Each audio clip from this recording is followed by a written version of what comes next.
So yes, people, very good evening, guys. How are you all? I hope, guys, each one of you are doing really great, super great, fantastic, mind blowing, outstanding in your life. So today we are going to complete, मतलब chapter number 1 हम लोगों ने already complete कर लिया। वैसे chapter number 3 भी हम लोगों ने बहुत अच्छे से पढ़ लिया है। अब इस क्लास के अंदर हम लोग क्या करेंगे, इस क्लास के अंदर हम लोग उसका एक इन डेप्थ एनालिसिस वाला रिवीजन करेंगे। मतलब क्या होता है, समझना इस बात को। सबसे पहले हम लोगों ने चैप्टर को पढ़ा बहुत डिटेल में, और क्या मैं बोल सकता हूँ, पूरी चैप्टर को हमने हमारी हैंड रिटन नोट से लिख के लिया है। बोलो यस और नो गाइस। यस। अब इसके बाद में क्या होता है ना, अब वो जो चैप्टर हम लोगों ने पढ़ा है उसको हमने लगाया लगभग 10 घंटे 12 घंटे कोई टॉपिक को पढ़ने के लिए। तो उसको हम लोग 1 घंटे के अंदर इन डेप्थ लेवल पर एनालिसिस कर लेंगे। इसका फायदा क्या होने वाला है सर? इसका फायदा ये होगा, जब भी आपको लगता है कि चैप्टर 1 को पढ़कर, चैप्टर 2 को पढ़कर, 3 को पढ़कर लगभग 1 महीना हो गया है, सवा महीना हो गया है, ठीक है, और फिर वो चैप्टर को फिर से शुरू करने में तकलीफ हो रहा है, तो आप एक काम कर सकते हो। ये जो अपना एक रिवीजन लेक्चर रहेगा इसको देख लेना। इमीडिएटली आपको सारी बातें याद आ जाएगी, और जैसे ही आपको सारी बातें याद आ जाती है, आप बिना रेगुलर लेक्चर को देखे, बिना सीधा सीधा समरी नोट्स के थ्रू अपनी पूरी चैप्टर को रिवाइज कर सकते हो, या जो आपके हैंड रिटन नोट्स है उसके थ्रू आप अपने चैप्टर को रिवाइज कर सकते हो। क्या ये सारी बातें आपके ध्यान में आ गई? बोलो यस और नो। Yes sir. तो sir, before going to start with the lecture, अब हम लोग क्या करेंगे, जो हमारा क्लास का रिचुअल है उसको फॉलो करेंगे, ठीक है जी। चलो बहुत बढ़िया। आते हैं।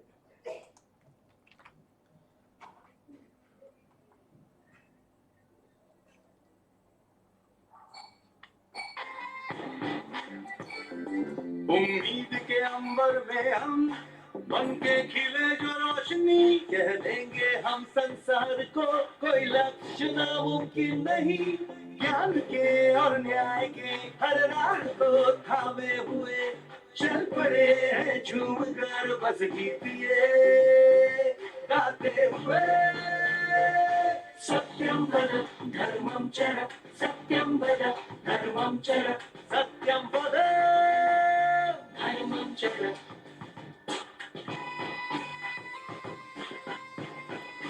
कंपनी सचिव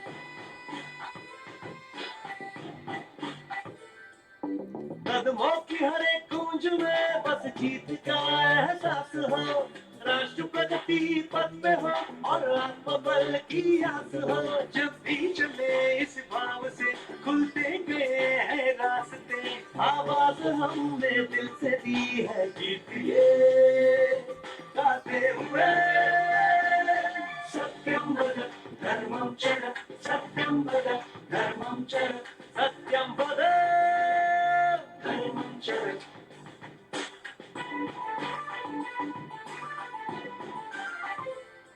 हर उन्नति के रंग में हर भारतीय हाथ हो। उद्यम हो या उद्योग हो, हर ओर अपना साथ हो।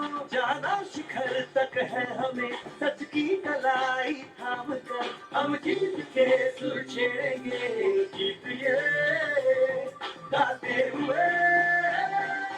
सत्यम वद धर्मम चर, सत्यम वद धर्मम चर, सत्यम वद धर्मम चर।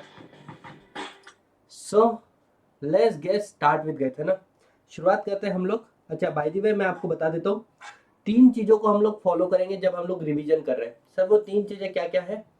एक तो आप लोगों के जो नोट्स, समरी नोट्स मैंने बनाया है बच्चों, राइट, इसके अंदर पूरा का पूरा चैप्टर 3 पेज के अंदर खत्म कर दिया है, और 2 पेजेस के अंदर मैंने इससे रिलेटेड जितने भी केस स्टडीज आपके एग्जाम में आ चुकी है या डायरेक्ट क्वेश्चन आपके एग्जाम में आ चुके हैं, वो सारे question with hinted answer, I am not saying detail answer, लेकिन उसका हिंटेड आंसर कि भाई साहब आपने एग्जामिनर को क्या लिख के देना है, वो सब कुछ कवर किया है, ठीक है। तो ये जो रहेगा, it is like a Brahmastra for you. Day before exam आप लोग 15-20 मिनट डालो और आपका टॉपिक खत्म, ठीक है। चलो, लेकिन इससे ज्यादा इंपॉर्टेंट जो अभी हम लोग रिवाइज करेंगे ना, तो जो हमारे रेगुलर क्लास के नोट्स थे, जो हमने हैंड रिटन नोट बनाए, वहां से हम लोग रिवाइज करेंगे। इसको री रिवाइज करेंगे हमारे हैंड समरी नोट्स के थ्रू। और साथ ही साथ में, क्या मैं ये बात बोल सकता हूँ, हम लोग जो मॉड्यूल हम लोगों ने पढ़ा है इन डेप्थ लेवल पे, क्या हम लोग एक बार मॉड्यूल को भी गो थ्रू कर लेंगे? मतलब सर, अगर इस लेक्चर को आपने देख लिया तो इसके बाद में और अलग से आपको कुछ करने का काम ही नहीं है। सिंपल है बच्चों, बोलो यस और no. Yes sir, yes sir. चलो, so let's get start with chapter number 1। सबसे पहले हम लोग क्या पढ़ेंगे बच्चों, चैप्टर नंबर 1 के बारे में पढ़ेंगे। अब पहला क्वेश्चन जो आपकी स्क्रीन के ऊपर आप लोगों के सामने आ जाता है, that is what do you mean by company. Sir company मतलब क्या होता है। तो बच्चों क्या मैंने आपको इस बात के ऊपर बताया था, कंपनी का जो डेफिनेशन है that is given under section 2 clause 20 के अंदर। कंपनी का डेफिनेशन सेक्शन 2 क्लॉज 20 के अंदर लिखा हुआ है।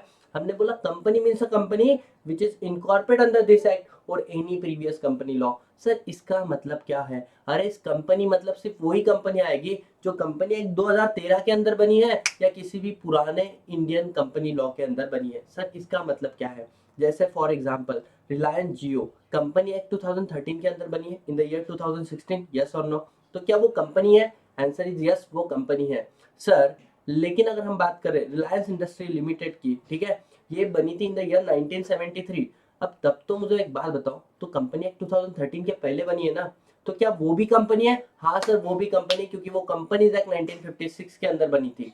अच्छा मुझे एक बात बताओ, अगर मैं आप लोगों को बोलूं कि सर टाटा स्टील का ले लो, टाटा मोटर्स को ले लो, ठीक है, तो ये जो कंपनी है ये 1923 के आसपास बनी है, तो क्या ये भी कंपनी है। हाँ सर ये कंपनीज एक्ट 1913 के अंदर बनी थी। मतलब आपको समझ में आ रहा है, कंपनी एक्ट 2013 है, कंपनी एक्ट 2013 के पहले क्या था सर, कंपनीज एक्ट 1956। इसके पहले क्या था सर, कंपनीज एक्ट 1913। इसके पहले अगर मैं बात करूं सबसे पुराने से पुराना कंपनी लॉ इंडिया का कौन सा था, कंपनीज एक्ट 1850। क्या आपको ये बात समझ में आई, जल्दी बताओ यस और नो।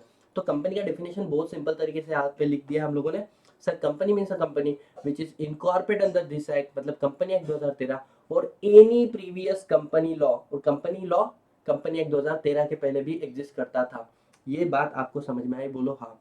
इसके बाद में मेरा नेक्स्ट क्वेश्चन है बच्चों, क्या एप्पल भी एक कंपनी है सेक्शन 2 क्लॉज 20 को देखते हुए, आंसर इज नो। अरे सर अमेजोन भी कंपनी नहीं है। सर गूगल भी तो कंपनी है, आंसर इज नो गूगल भी कंपनी नहीं है। अरे सर अलीबाबा ग्रुप जो है, अलीबाबा एक्सप्रेस, क्या ये कंपनी है, आंसर इज नो ये भी कंपनी नहीं है। क्यों, क्योंकि ये कंपनी ना ही कंपनी एक्ट 2013 के अंदर बनी है, ना ही पुराने कंपनी लॉ के अंदर बनी है। क्या आपको ये बात समझ में आई। कंपनी का मतलब बड़ा सिंपल है, एक तो आप कंपनी एक 2013 में इनकॉर्पोरेट हुआ होने चाहिए या इंडिया के कोई भी पुराने कंपनी लॉ। तो सर ये क्या है, ये भी तो कंपनी है, इसको हम लोग बोलते हैं foreign company. Sir what do you mean by foreign company, अरे foreign company means a company which is incorporate outside India having place of business in India. जिस कंपनी को हमने बाहर बनाया है लेकिन उसका प्लेस ऑफ बिजनेस कहाँ पर है, इंडिया के अंदर। एप्पल बाहर बनी है, प्लेस ऑफ बिजनेस इंडिया में है। अमेजोन बाहर बनी है, प्लेस ऑफ बिजनेस इंडिया में है। अब बच्चों ध्यान देना, ध्यान देना, एप्पल का फिजिकल एग्जिस्टेंस है इंडिया के अंदर, आंसर इज यस, एप्पल के बहुत सारे स्टोर हमने देखे हैं। अमेजोन का you will not see a physical existence, उसका इलेक्ट्रॉनिक एग्जिस्टेंस है। मतलब क्या, amazon.com ये यूएसए की साइट है, लेकिन amazon.in ये इंडिया की साइट है। तो डोंट यू थिंक गाइस, जो कंपनी इंडिया के बाहर बनी है लेकिन जिसका प्लेस ऑफ बिजनेस इंडिया में है, चाहे वो प्लेस ऑफ बिजनेस फिजिकल रहे, चाहे वो place of business electronic mode में रहे, चाहे कंपनी खुद आके काम करे या चाहे कंपनी अपने एजेंट के थ्रू काम करवाए। मतलब आपको एक बात समझ में आ रहा है, एप्पल वाले खुद आके नहीं कर रहे, अपने एजेंट के थ्रू काम करवा रहे हैं। आर यू गाइस क्लियर एकदम आराम से, क्योंकि जो उनके स्टोर्स है। तो सर सेक्शन 2 क्लॉज 42 बोलता है, अरे company foreign company means company which is incorporate outside India having place of business in India, चाहे वो place of business it's self हो, मतलब खुद ने किया हो, चाहे एजेंट के थ्रू कर रहे हो, चाहे आप फिजिकली कर रहे हो, चाहे आप इलेक्ट्रॉनिक कर रहे हो, कोई फर्क नहीं पड़ता। आप हमारे लिए क्या हो चुके हो, एक फॉरेन कंपनी हो चुके हो। अगर आप बिजनेस कहाँ पे कर रहे हो, इंडिया में, और बने बाहर हो। बहुत ही बढ़िया, बहुत ही बढ़िया, बहुत ही बढ़िया, शानदार सर। आगे बढ़ते बच्चों, अब हम लोग पढ़ेंगे फीचर्स ऑफ कंपनी, ठीक है।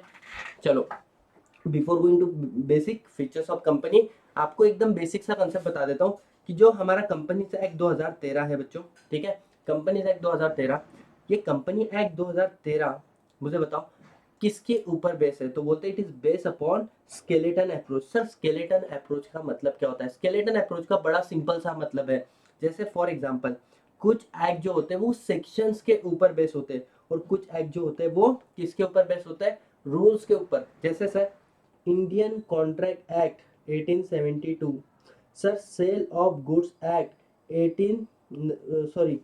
1930, सर इंडियन पार्टनरशिप एक्ट 1932।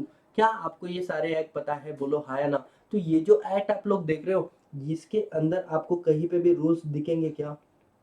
इनके अंदर आपको रूल्स नहीं दिखेंगे। इसके अंदर आपको सेक्शन दिखेंगे क्या? हाँ सर, इसके अंदर हमें सेक्शन दिखेंगे। तो ये जो है ये सेक्शन के बेस्ड वाला एक्ट है।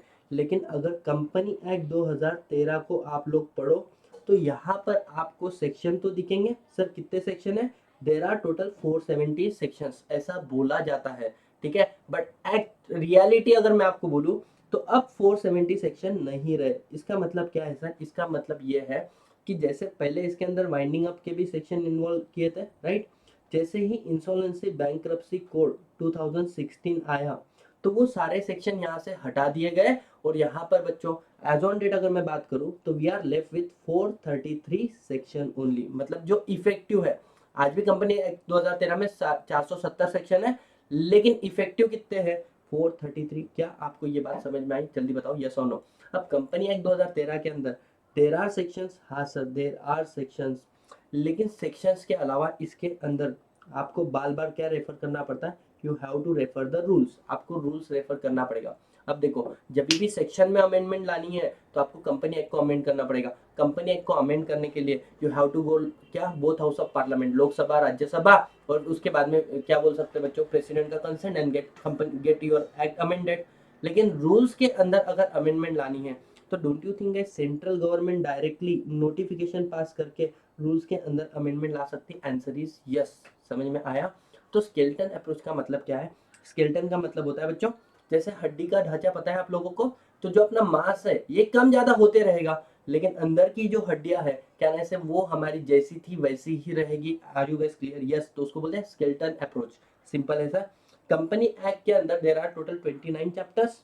ये भी मैंने आप लोगों को बहुत अच्छे से बताया। जैसे chapter number 1 preliminary, chapter number 2 promotion incorporation of company and matter incidental thereto, chapter number 3 divided into through part prospectus and allotment of security, और part number 2 of chapter number 2 that is a private placement. उसके बाद में chapter number 4 share capital and debenture. Chapter number 5 की अगर हम लोग बात करें तो वो कैसे कवर करता है तुम्हारा, डिपॉजिट से लेके बात करता है, ठीक है। उसके बाद में आगे बढ़ जाओ तो फिर आपका चैप्टर नंबर 6 आपके चार्जेस से लेके बात करता है। चैप्टर नंबर 7 एडमिनिस्ट्रेशन एंड क्या बोल सकते हैं, management and administration of company, मतलब सेक्शन 88 से लेके 95 तक तुम्हारा जो भी रजिस्टर रिटर्न्स के बारे में वो। और उसके बाद में आता है तुम्हारा सेक्शन नंबर 96 से लेके 122 टू जो बात करता है आपका जनरल मीटिंग के बारे में। क्या आपको ये सारी बातें याद आ रही है? फिर अकाउंट से रिलेटेड आएगा, सीएसआर से रिलेटेड आएगा, फिर आपका मतलब it is divided into how many chapters, 29 chapters. जैसे हमारी मॉड्यूल के अंदर डिवाइडेड होते हैं ना चैप्टर,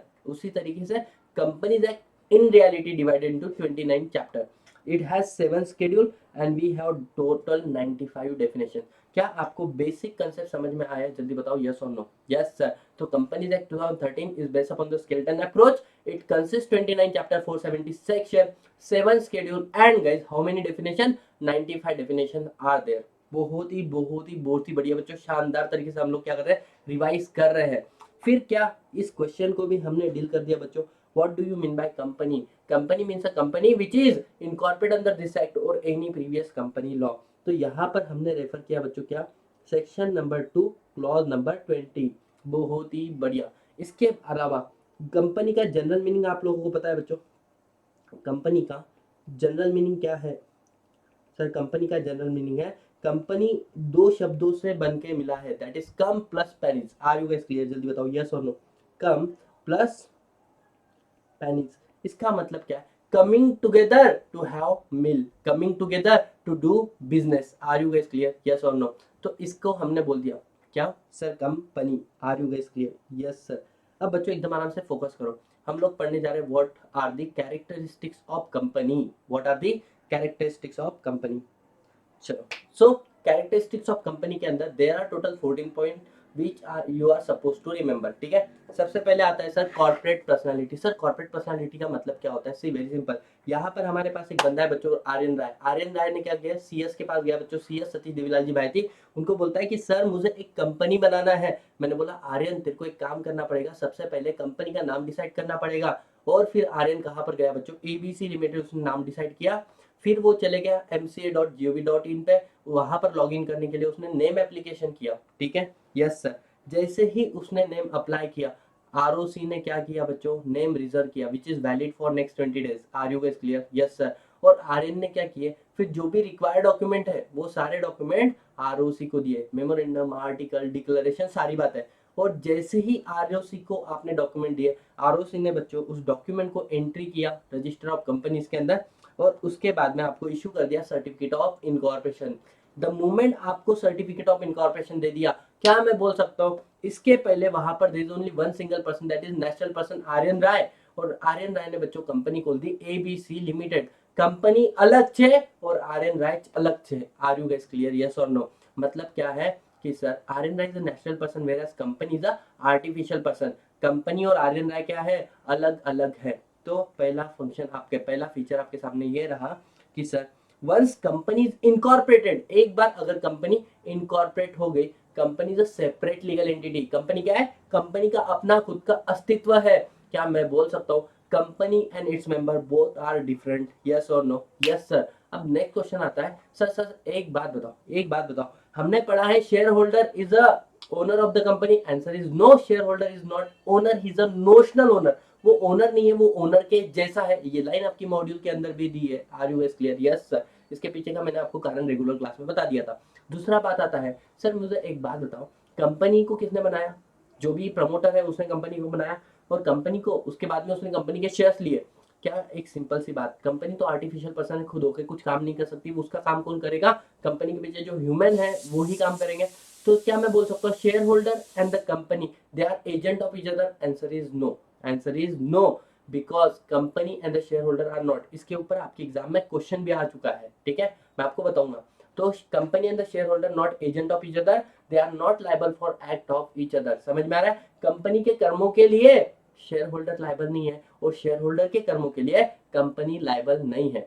सर इसके अंदर आपने बोला था एग्जाम के अंदर क्वेश्चन आ चुका है। देखो अगर मैं आप लोगों को बोलूं, तो जैसे ही ये आपका रिवीजन कंप्लीट हो जाता है यहाँ पर, इमीडिएटली मैंने आपके क्वेश्चन आंसर भी जितने भी आपके इंस्टीट्यूट ने पूछे हुए सारे के सारे कवर कर लिए, कमेंट के साथ में भी, ठीक है। तो यहाँ पर अगर आ जाओ, क्या आपको ये लाइन दिख रहा है? देखो, company are incorporate with the same set of shareholder, they are the same and the distinct. Company managing director, okay, shareholder are personally liable for act of the company if he hold virtually the entire share of the company. अगर share holder ने पूरे share hold किए हैं तो क्या वो company के कर्मों के लिए खुद लाइबल हो जाएगा? Answer is no. क्यों? As a company is a separate legal entity, separate person है बच्चों। Company is liable for its own act and the member are not personally liable for the act of the company. Company खुद के कर्मों के लिए liable है, member उसके कर्मों के लिए लाइबल नहीं है। क्या आपको पहला फीचर समझ में आया? जल्दी बोलो यस और नो गाइस। Yes sir. अब सुनना, इसके साथ में हम लोगों को 4 केस लॉ पढ़ने हैं। कितने? 4 केस लॉ। सबसे पहला केस लॉ आता है बच्चों तुम्हारा Salomon versus Salomon company limited. अब ध्यान देना, सॉलोमन जो बंदा था बच्चों, सॉलोमन जो व्यक्ति था, उसका अपना बिजनेस था शूज मैन्युफैक्चरिंग का। उस व्यक्ति ने क्या किया बच्चों, उस व्यक्ति ने एक कंपनी को इनकॉर्पोरेट कर दिया। यस और नो? कंपनी को इनकॉर्पोरेट कर दिया। अब जब उसने कंपनी को इनकॉर्पोरेट कर दिया, जो उसका एग्जिस्टिंग बिजनेस था बच्चों शूज मैन्युफैक्चरिंग का, इस बिजनेस को उसने कंपनी को सेल कर दिया। देखो इफ यू कैन सी, आपको पता चलेगा कि भाई साहब सोलोमन ने कंपनी इनकॉर्पोरेट किया, उसका जो एग्जिस्टिंग बिजनेस था, sale newly incorporate company, company को सेल कर दिया। अब कंपनी ने, क्योंकि कंपनी अलग है सोलोमन अलग है, कंपनी के पास सोलोमन का बिजनेस आया, कंपनी ने उसको पैसा दिया। सर कितना पैसा दिया? 38,870 पाउंड का पैसा दिया। अब इसके अंदर उन्होंने क्या बोला, हम आपको 20,000 शेयर दे रहे हैं, 1 पाउंड ईच। हम आपको 10,000 के सिक्योर डिवेंचर दे रहे हैं, और इसके बाद में 887 जो रिमेनिंग कैश पेंडिंग पड़ा हुआ है वो हम आपको कैश में दे रहे हैं। सिंपल है। Yes sir. अब कल जाके क्या हुआ, कंपनी ने बच्चों बिजनेस कैरी ऑन करना शुरू किया, और कंपनी ने मार्केट के लोगों से भी पैसा उठाया। कितना सर? 8,000 पाउंड बोरो किया मार्केट में से। अब ये जो लोग जिनसे कंपनी ने पैसा परचेस किया थे, they are unsecure creditor, company के अनसिक्योर क्रेडिटर थे। अब क्या होता है sir, company went into losses. अगर आप देख रहे होगे तो कंपनी लॉसेस में चली गई, और बिकॉज कंपनी लॉसेस में चली गई, कंपनी का बच्चों क्या हो गया, वाइंडिंग अप हो गया। वाइंडिंग अप मतलब कंपनी के एसेट को सेल करना और लाइबिलिटी को पे ऑफ करना। अब ऐसे केस में क्या हो गया सर, जब कंपनी की एसेट को सेल कर किया तो कंपनी की एसेट बनी 6010 पाउंड की, 6010 पाउंड की, और उनको पेमेंट करना था बच्चों, पेमेंट करना था कितना? अनसिक्योर क्रेडिटर थे बच्चों 8,000 रुपए के, और सोलोमन बोलता है मेरे को भी पेमेंट चाहिए, कितना? 10,000 पाउंड का। 10,000 क्यों? क्योंकि मैं भी तो सिक्योर डिवेंचर हूँ ना, सिक्योर डिवेंचर तो मेरे को भी मिला है। अब बच्चों यहाँ पर केस का कोर्ट का डिसीजन आता है, सुनना। इन लोगों ने बोला किस बात का सोलोमन को पैसा देना है। सोलोमन खुद ही कंपनी का शेयर होल्डर है। उसने क्या किया है, मेजोरिटी 19,994 शेयर खुद के नाम में रखे। एक शेयर उसने अपने वाइफ को दिया, 4 उसके बच्चे उसको दिया और एक अपनी डॉटर को दिया। बराबर पूरी कंपनी सोलोमन चला रहा है। कंपनी का नाम भी सोलोमन कंपनी लिमिटेड है और कंपनी अगर लॉसेस में है तो इसके पीछे का कारण भी सोलोमन है। तो ऐसे वाले केस में पैसा जो है वो सोलोमन को नहीं दिया जाएगा, पहले बाहर वालों को दिया जाएगा। बच्चों कोर्ट का डिसीजन आता है, कोर्ट का डिसीजन आता है कंपनी अलग छे, सोलोमन अलग छे। कंपनी के लिए क्रेडिटर क्या और सोलोमन क्या दोनों भी एक जैसे ही है ना। और जब भी कंपनी का वाइंडिंग अप होते हैं, पेमेंट करते हैं तो पहले सिक्योर वालों को पेमेंट करते हैं, फिर अनसिक्योर वालों को पेमेंट करते हैं। तो यहाँ पे बोल दिया company is a separate legal entity, Salomon and Salomon company are both are different. Payment जो होगा पहले सिक्योर डिबेंचर को होगा। सिक्योर डिबेंचर किसके पास है? सोलोमन के पास पे। तो क्या आपको एक बात समझ में आया, company is a separate legal entity, yes और नो? अगर मैं कंपनी के अंदर सारे शेयर भी होल्ड करता हूँ ना, कंपनी और मुझे एक माना नहीं जाएगा। कंपनी अलग छे और मैं अलग हूँ। बहुत ही बढ़िया बच्चों, मजा आ रहा है, मजा आ रहा है, मजा आ रहा है, यस और नो? यस। दूसरा केस लॉ बच्चों हम लोग पढ़ेंगे, ली versus Lee air Farming company का। अब ली versus Lee air Farming company क्या होती है, सुनना। पहली बात तो ली इज द मिस्टर जिन्होंने इस कंपनी को इनकॉर्पोरेट किया और air farming limited is a company. अब ये क्या हुआ था, सुनना। सर इस कंपनी का बिजनेस क्या था, ये पेस्टिसाइड करती थी। जैसे कैसे? फॉर एग्जांपल हमारे यहाँ पे बच्चों हम लोग क्या करते हैं, नांगर चलाते हैं, हम लोग फर्टिलाइजर करते वक्त खुद मेहनत करते हैं। लेकिन फॉरेन के अंदर जब हम लोग फर्टिलाइजर की बात करते हैं तो वो क्या करते हैं, एग्रीकल्चर लैंड होती है तुम्हारी, फर्टाइल लैंड, उसके ऊपर से एरोप्लेन ले जाते हैं और बच्चों वहां से क्या होगा, पेस्टिसाइड किया जाएगा पूरी आपकी जमीन को, ठीक है, जो एग्रीकल्चर लैंड है उसको। अब ली ने क्या किया, दिस इज पर्सन मिस्टर ली, है ना। इसने अपना एजुकेशन कंप्लीट किया बच्चों, किसका, एयर होस्टिंग वगैरह, एरोप्लेन वगैरह पायलट बनाए ये खुद व्यक्ति। और उसके बाद में उसने एक कंपनी बनाई, that is Lee air Farming company limited नाम से उसने कंपनी बनाई। इस कंपनी के अंदर Lee is the promoter, answer is yes. Lee ने ऑलमोस्ट सारे शेयर खुद के नाम में होल्ड करके रखे थे। उसके बाद में ली उस कंपनी का मैनेजिंग डायरेक्टर था, मतलब सोल गवर्निंग बॉडी में था कि मैं ही कंपनी को मैनेज कर रहा हूँ। वो एम्प्लॉयर था और बच्चों ली ने खुद को एज एम्प्लॉय बनकर बोलकर भी अपॉइंट किया था। मतलब ही इज अ कंपनी का share holder as well as the share holder as well as the managing director as well as the employ of the company. अब सुनना क्या हुआ, जो नहीं होना था वो हो गया। मतलब सर एक बार ली फ्लाइट कर रहे थे बच्चों एरोप्लेन से और अचानक से क्रैश हो गया। ये उनका लास्ट फोटो बचा हुआ है बच्चों इंटरनेट के ऊपर, sorry just for sake of entertainment, है ना, ये उनका फोटो नहीं है। तो ली का हो गया डेथ। अब जब ली का डेथ हुआ सबसे ज्यादा बुरा तो ऑफकोर्स उसकी वाइफ को लगेगा। बच्चों वाइफ चली गई कंपनी के अंदर, बोलती है कि कंपनी का पॉलिसी है मुझे पता है जिसमें ये लिखा है कि अगर किसी एम्प्लॉय का during the course of business death हो जाता है तो उसको कॉम्पेंसेशन मिला जाएगा। यहाँ पर बच्चों कंपनी ने ली की वाइफ को बोला, अरे मैडम सुनो, अरे मैडम सुनो, कितना बड़ा घापला है, समझो इस बात को। आप बोल रहे हो Lee is the share holder of the company, almost सारे शेयर होल्ड किए, बोले हाँ। तो क्या मैं बोल सकता हूँ he is the owner of the company, बोले हाँ ऐसा लगता है। दूसरी बात मुझे एक बताओ, Lee is the employer of the company, हाँ। और ली खुद को ही एज एम्प्लॉय बोलकर अपॉइंट कर रहा है। अरे आपने इंडियन कॉन्ट्रैक्ट एक्ट पढ़ा, स्टार्टिंग में पढ़ा है ना हम लोगों ने, a person can not enter into contract with oneself, what the person is doing guys, बोले खुद ही एम्प्लॉयर खुद ही को एम्प्लॉय बोल के अपॉइंट कर रहा है। अरे नहीं नहीं नहीं नहीं, ये तो पूरा क्या है, सब गोलमाल है भाई, सब गोलमाल है। ऐसा बोल दिया बच्चों, किसने बोल दिया, कंपनी ने बोल दिया। ली की वाइफ को देखो कितनी नाराज हुई पड़ी वाली है। इसके बाद में बच्चों क्या होता है, इसके बाद में सुनना सुनना, ली की वाइफ चले गई कोर्ट में और कोर्ट का डिसीजन आया, Lee air Farming company and Lee both are different. A person can be a director, a person can be a shareholder, a person can be a debtor, a person can be a creditor at the same time. अरे आप एक बात समझो, a person can appoint himself in the different capacity in the company. क्या आपको ये बात समझ में आई? यहाँ पर भी एक डिसीजन आया दैट कंपनी अलग छे और बच्चों मेंबर अलग छे। इसके बाद में दो बातें और आपको याद रखनी है। अब आ जाते हैं हम लोग मॉड्यूल के ऊपर। मॉड्यूल के अंदर भी दो केस लॉ दिए हैं, इफ यू कैन सी। पहले इसमें हमारा ये केस लॉ हो गया Solomon versus Solomon company limited का। दूसरा हमारा केस लॉ हो गया ली वर्सेस ली एयर फार्मिंग का। अब आता है बच्चों री कंडोली टी कंपनी लिमिटेड 1886। अब सुनना, सोलोमन का केस लॉ कब आया था, सोलोमन का केस लॉ आया था बच्चों 1897। इसको हम लोग लैंडमार्क जजमेंट मानते हैं, इसको मानते हैं हम लोग ये पहला डिसीजन है जहां पर कंपनी को सेपरेट लीगल एंटिटी बोला, लेकिन ये बात सरासर गलत है। ये तो फॉरेन का है ना, फॉरेन का है ना, Solomon versus Solomon company limited. अरे इसके पहले ही इंडिया के अंदर सेपरेट लीगल एंटिटी के ऊपर डिसीजन हो गया था, 1897 है ना, यस और नो। तो देखो कोलकाता हाई कोर्ट में 1806 में, मतलब 11 साल पहले ही एक डिसीजन पास कर दिया था। इस केस में क्या हुआ था सुनना, बहुत बढ़िया, ये बहुत ही प्यारा केस हुआ है। इस केस में क्या हुआ था, देयर इज अ पर्सन, उन्होंने एक कंपनी बनाई, जो कंपनी का बिजनेस टी से रिलेटेड था, सिंपल है। अब उसने ऑलमोस्ट 100% शेयर खुद के पास रखे थे कंपनी के, ठीक है, almost, I am saying almost, not 100%। एक शेयर किसी और के नाम पे, सेक्शन नंबर 18 है, याद आ रहा होगा तो, क्या सर, बेनिफिशियल इंटरेस्ट वाला कंसेप्ट, ठीक है, 187 से लिंक करना। अब बच्चों क्या हुआ, उस व्यक्ति ने कंपनी बनाई और उसने क्या किया, अपनी प्रॉपर्टी कंपनी के नाम पे ट्रांसफर कर दी, अपनी प्रॉपर्टी कंपनी के नाम पे ट्रांसफर कर दी। अब उसके बाद में इनकम टैक्स कमिश्नर उनके सामने आ जाता है, बोलता है अरे टैक्स पे करो, स्टैम्प ड्यूटी पे करो। बोले किस बात का स्टैम्प ड्यूटी, किस बात का टैक्स? अरे बोले आपको समझ में नहीं आ रहा है कि यहाँ पर आपने अपनी प्रॉपर्टी कंपनी को सेल की है। जब आप अपनी प्रॉपर्टी किसी और व्यक्ति को सेल करते हो, आपको स्टैम्प ड्यूटी पे करना पड़ता है, आपको रजिस्ट्रेशन करना पड़ता है, आपको टैक्स पे करना पड़ता है। उसने बोला अरे रे रे रे रे रे, क्या पागल व्यक्ति है क्या?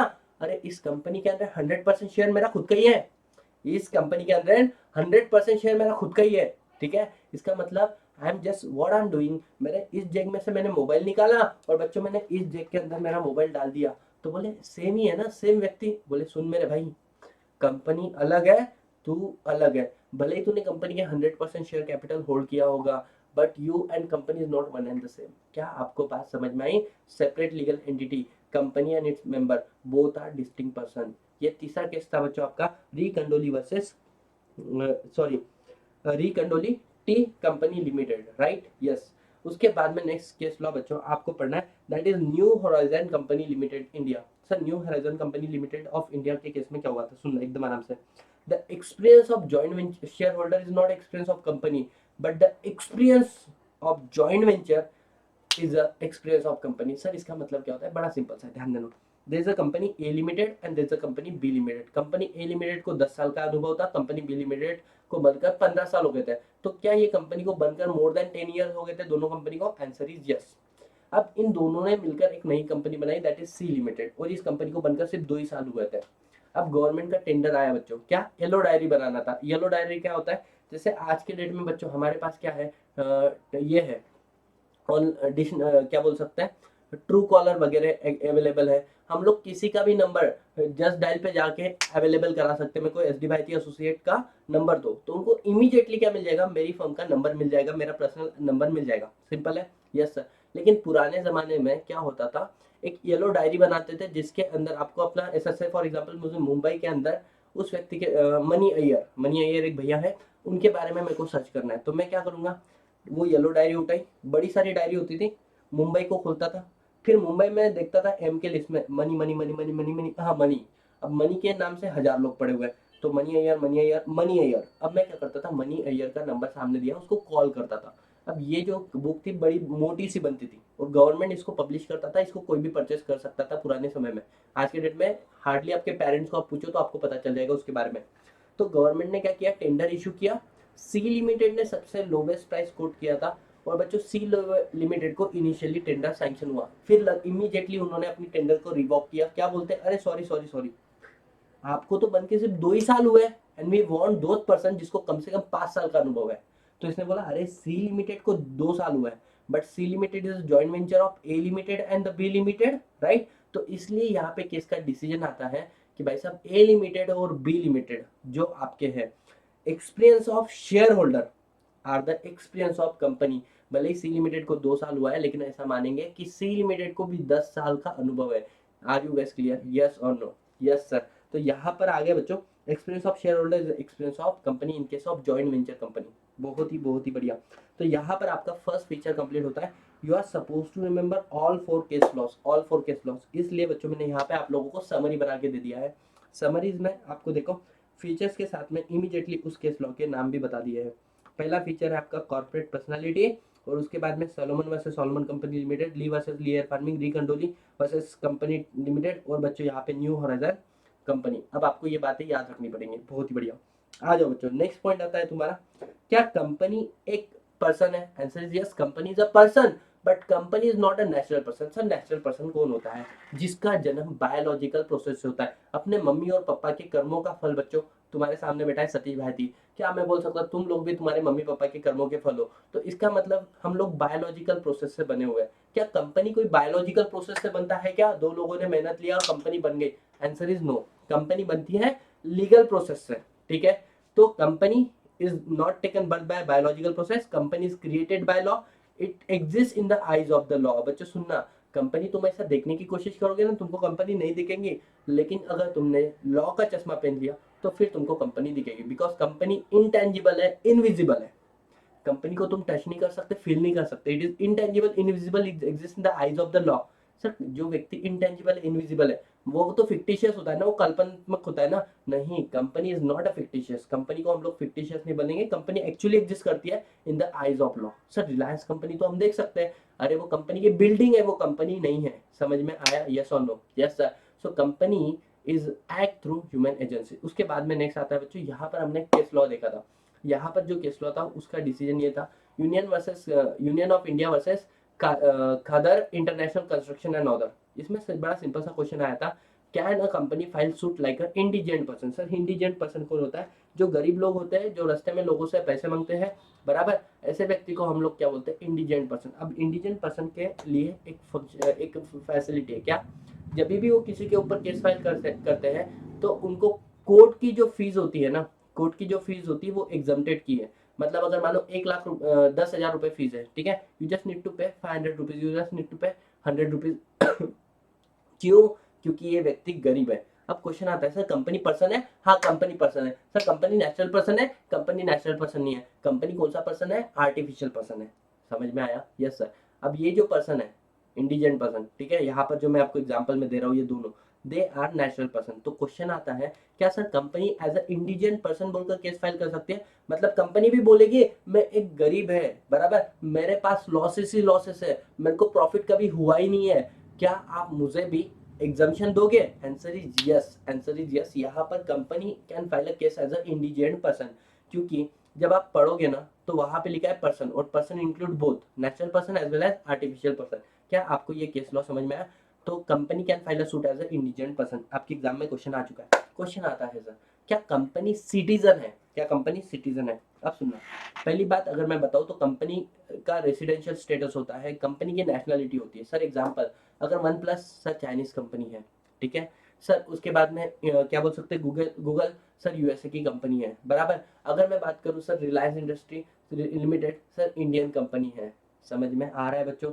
टाटा सर इंडियन कंपनी है। तो उसका प्लेस ऑफ इनकॉर्पोरेशन जो होता है वो उसकी नेशनलिटी को डिसाइड करता है। और सर रेसिडेंस मतलब जहां से वो कंट्रोल होती है, चाहे वो जनरल मीटिंग के थ्रू कंट्रोल हो, चाहे वो बोर्ड मीटिंग से नॉर्मली कंट्रोल हो, उसको प्लेस ऑफ रेसिडेंस माना जाता है। बहुत बढ़िया। तो कंपनी पर्सन है, कंपनी की नेशनलिटी होती है, कंपनी की रेसिडेंसी होती है, लेकिन कंपनी सिटीजन नहीं है। सर क्यों नहीं है? बिकॉज कॉन्स्टिट्यूशन ऑफ इंडिया और citizenship act 1955 both are saying company is not a citizen. Company citizen नहीं है। एक केस हुआ था बच्चों स्टेट ट्रेडिंग कॉर्पोरेशन, जहां पर ये डिसीजन आया था कि company is not a citizen. Sir इसमें क्या हुआ था, सुनना एकदम आराम से। स्टेट ट्रेडिंग कॉर्पोरेशन का अगर मैं आप लोगों से फैक्ट बताऊं तो स्टेट ट्रेडिंग कॉर्पोरेशन में इट वाज लाइक कि गवर्नमेंट ने एग्जामेशन दिया था कि जो भी ट्रेडिंग का बिजनेस कर रहे हैं, जो भी सिटीजन ट्रेडिंग का बिजनेस कर रहे हैं, उनको एग्जामेशन दे दिया हमने टैक्स पेमेंट से। अब कंपनी ने क्या किया? कंपनी ने भी टैक्स पे नहीं किया। तो कमिश्नर ऑफ इनकम टैक्स आए, बोले अरे तुम लोग टैक्स पे क्यों नहीं कर रहे हो? तो वहां पे उन्होंने बोला, आपने बोला ना कि जो भी ट्रेडिंग का बिजनेस कर रहे हैं तो वो क्या हो जाता है, वो एग्जाम्पशन हो जाता है। तो बोला सुनना, वहां पे वर्ड था जो भी सिटीजन ट्रेडिंग का बिजनेस कर रहा है उसको एग्जाम्पशन दिया। कंपनी तू सिटीजन नहीं है, तू भले ही सिटीजन के थ्रू काम करती है लेकिन तू सिटीजन नहीं है। समझ में आया? Yes sir. अब बच्चों आपकी मॉड्यूल में एक बहुत ही प्यारा केस लॉ दिया, RC cropper versus union of India. अब ये जो केस लॉ है ना, आपकी मॉड्यूल में इसका सिर्फ नाम दे दिया है, इसकी डिटेल इन्फॉर्मेशन दी नहीं है, और ये मैंने आपको रेगुलर क्लास में बताया था, if you guys can remember. तो यहाँ पे बड़ा सिंपल सा डिसीजन आया था कि कंपनी जो है सिटीजन नहीं है। सिटीजन के पास एक अधिकार होता है, वो हाई कोर्ट और सुप्रीम कोर्ट में रिट पिटीशन फाइल करते हैं।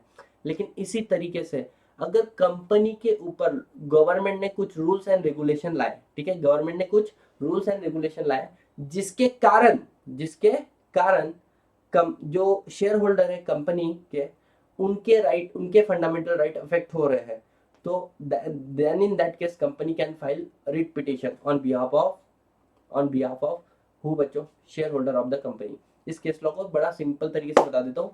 इंदिरा गांधी जी बच्चों, इंदिरा गांधी जी जब इलेक्ट हुए थे तो इतना ज्यादा उनको मान सम्मान जो मिलना चाहिए था वो कहीं ना कहीं नहीं मिल रहा था, थोड़ा सा हेट होगा ऐसा आप पकड़ लो। उन्होंने क्या किया, देयर आर 14 बैंक जिसको नेशनलाइज करा दिया, ठीक है, और बोल दिया जिस भी बैंक का टर्नओवर 50 करोड़ के ऊपर है उसको हम लोग क्या करेंगे, नेशनलाइज कर देंगे। देयर आर 14 बैंक जो नेशनलाइज हो गए। अब ये काम करने के लिए आपको लोकसभा राज्यसभा का क्या लेना पड़ेगा, कंसेंट लेना पड़ेगा, और उसके बाद में सॉरी लोकसभा राज्यसभा से पास कराना पड़ेगा नेशनलाइजेशन का, और उसके बाद में आपको प्रेसिडेंट की कंसेंट लेनी पड़ेगी, तब जाके क्या बनेगा, ये लॉ बनेगा। लेकिन लोकसभा राज्यसभा जो थी वो सेशन में नहीं थी, 2 दिन के बाद में वो सेशन में आने वाली थी। तो इंदिरा गांधी जी ने इमीडिएटली ऑर्डिनेंस पास किया। क्या होता है, जब भी कोई इमरजेंसी मैटर होता है और उसके अंदर लोकसभा और राज्यसभा अवेलेबल नहीं है, तो प्रेसिडेंट अपना कंसेंट देके लॉ पास कर देता है, जिसको हम लोग बोलते हैं ऑर्डिनेंस। आपने मूवी देखी होगी क्या नालायक नहीं है, क्या नाम है वो, वनडे का सीएम, वनडे का सीएम अनिल कपूर होता है उस मूवी के अंदर, ठीक है। यस, तो उस मूवी के अंदर क्या हुआ, ऑर्डिनेंस पास किया गया था, इमीडिएटली उसको क्या बना दिया था, सीएम बना दिया था, ठीक है। अब बच्चों, there is a person called R C Cropper. R C Cropper ने बहुत सारे एलिगेशन लगा दिए कंपनी के ऊपर, क्या बोलते हुए, पहली बात तो बोले ये जो एक्शन हुआ नेशनलाइजेशन का, दिस इज पॉलिटिकली ड्रिवन। देखो नेशनलाइजेशन कभी भी पब्लिक इंटरेस्ट में होना चाहिए, बोले पॉलिटिकली ड्रिवन था, इसके अंदर पब्लिक इंटरेस्ट को देखा नहीं गया है। पहली बात तो ये बोली। दूसरी बात बोले आपने आर्टिकल 14 को तोड़ा, इक्वालिटी को तोड़ दिया। मतलब क्या, अरे जब तुमको नेशनलाइज करना है तो सारी बैंक को करो ना तुम लोग नेशनलाइज, तुम लोग सिर्फ 14 बैंक को नेशनलाइज कर रहे हो। Equality before law and equal protection under the law, article 14 किधर गया बोले तुम्हारा। उसके बाद में तीसरी बात जो आरसी ग्रुपर ने बोली वो ये बोली कि sir I am the share holder of one of those bank, I am the share holder of one of those bank जिसको नेशनलाइज करा दिया है। अब मेरे को सिंपल सी बात बताओ, जब भी मैं कंपनी का शेयर होल्डर हूँ, ठीक है, मेरे शेयर्स गवर्नमेंट ने ले लिए, अब गवर्नमेंट मेरे को इसका पैसा देगी कि नहीं देगी, बोले ऑफकोर्स इसका पैसा गवर्नमेंट आपको देगी, क्योंकि एक सेल परचेस का ट्रांजेक्शन हो गया। बोले इन्होंने कंसिडरेशन का अमाउंट डिसाइड नहीं किया, ये बोलते हैं कंसिडरेशन का अमाउंट 2 साल के बाद में डिसाइड करेंगे, और जब कंसिडरेशन का अमाउंट डिसाइड करेंगे उसके 10 साल के बाद में पेमेंट करेंगे। कितना गलत है बोले, बोले बहुत गलत है। उसके बाद में इन्होंने बोला नेशनलाइजेशन कर रहे हैं, स्टेट मोनोपोली क्रिएट कर रहे हैं, राइट ऑफ प्रॉपर्टी कि मैं चाहता हूँ मेरे शेयर मेरे पास रहे, मेरे पास वो है नहीं, ये सारी क्या कर दिए, उल्लंघन कर दिए।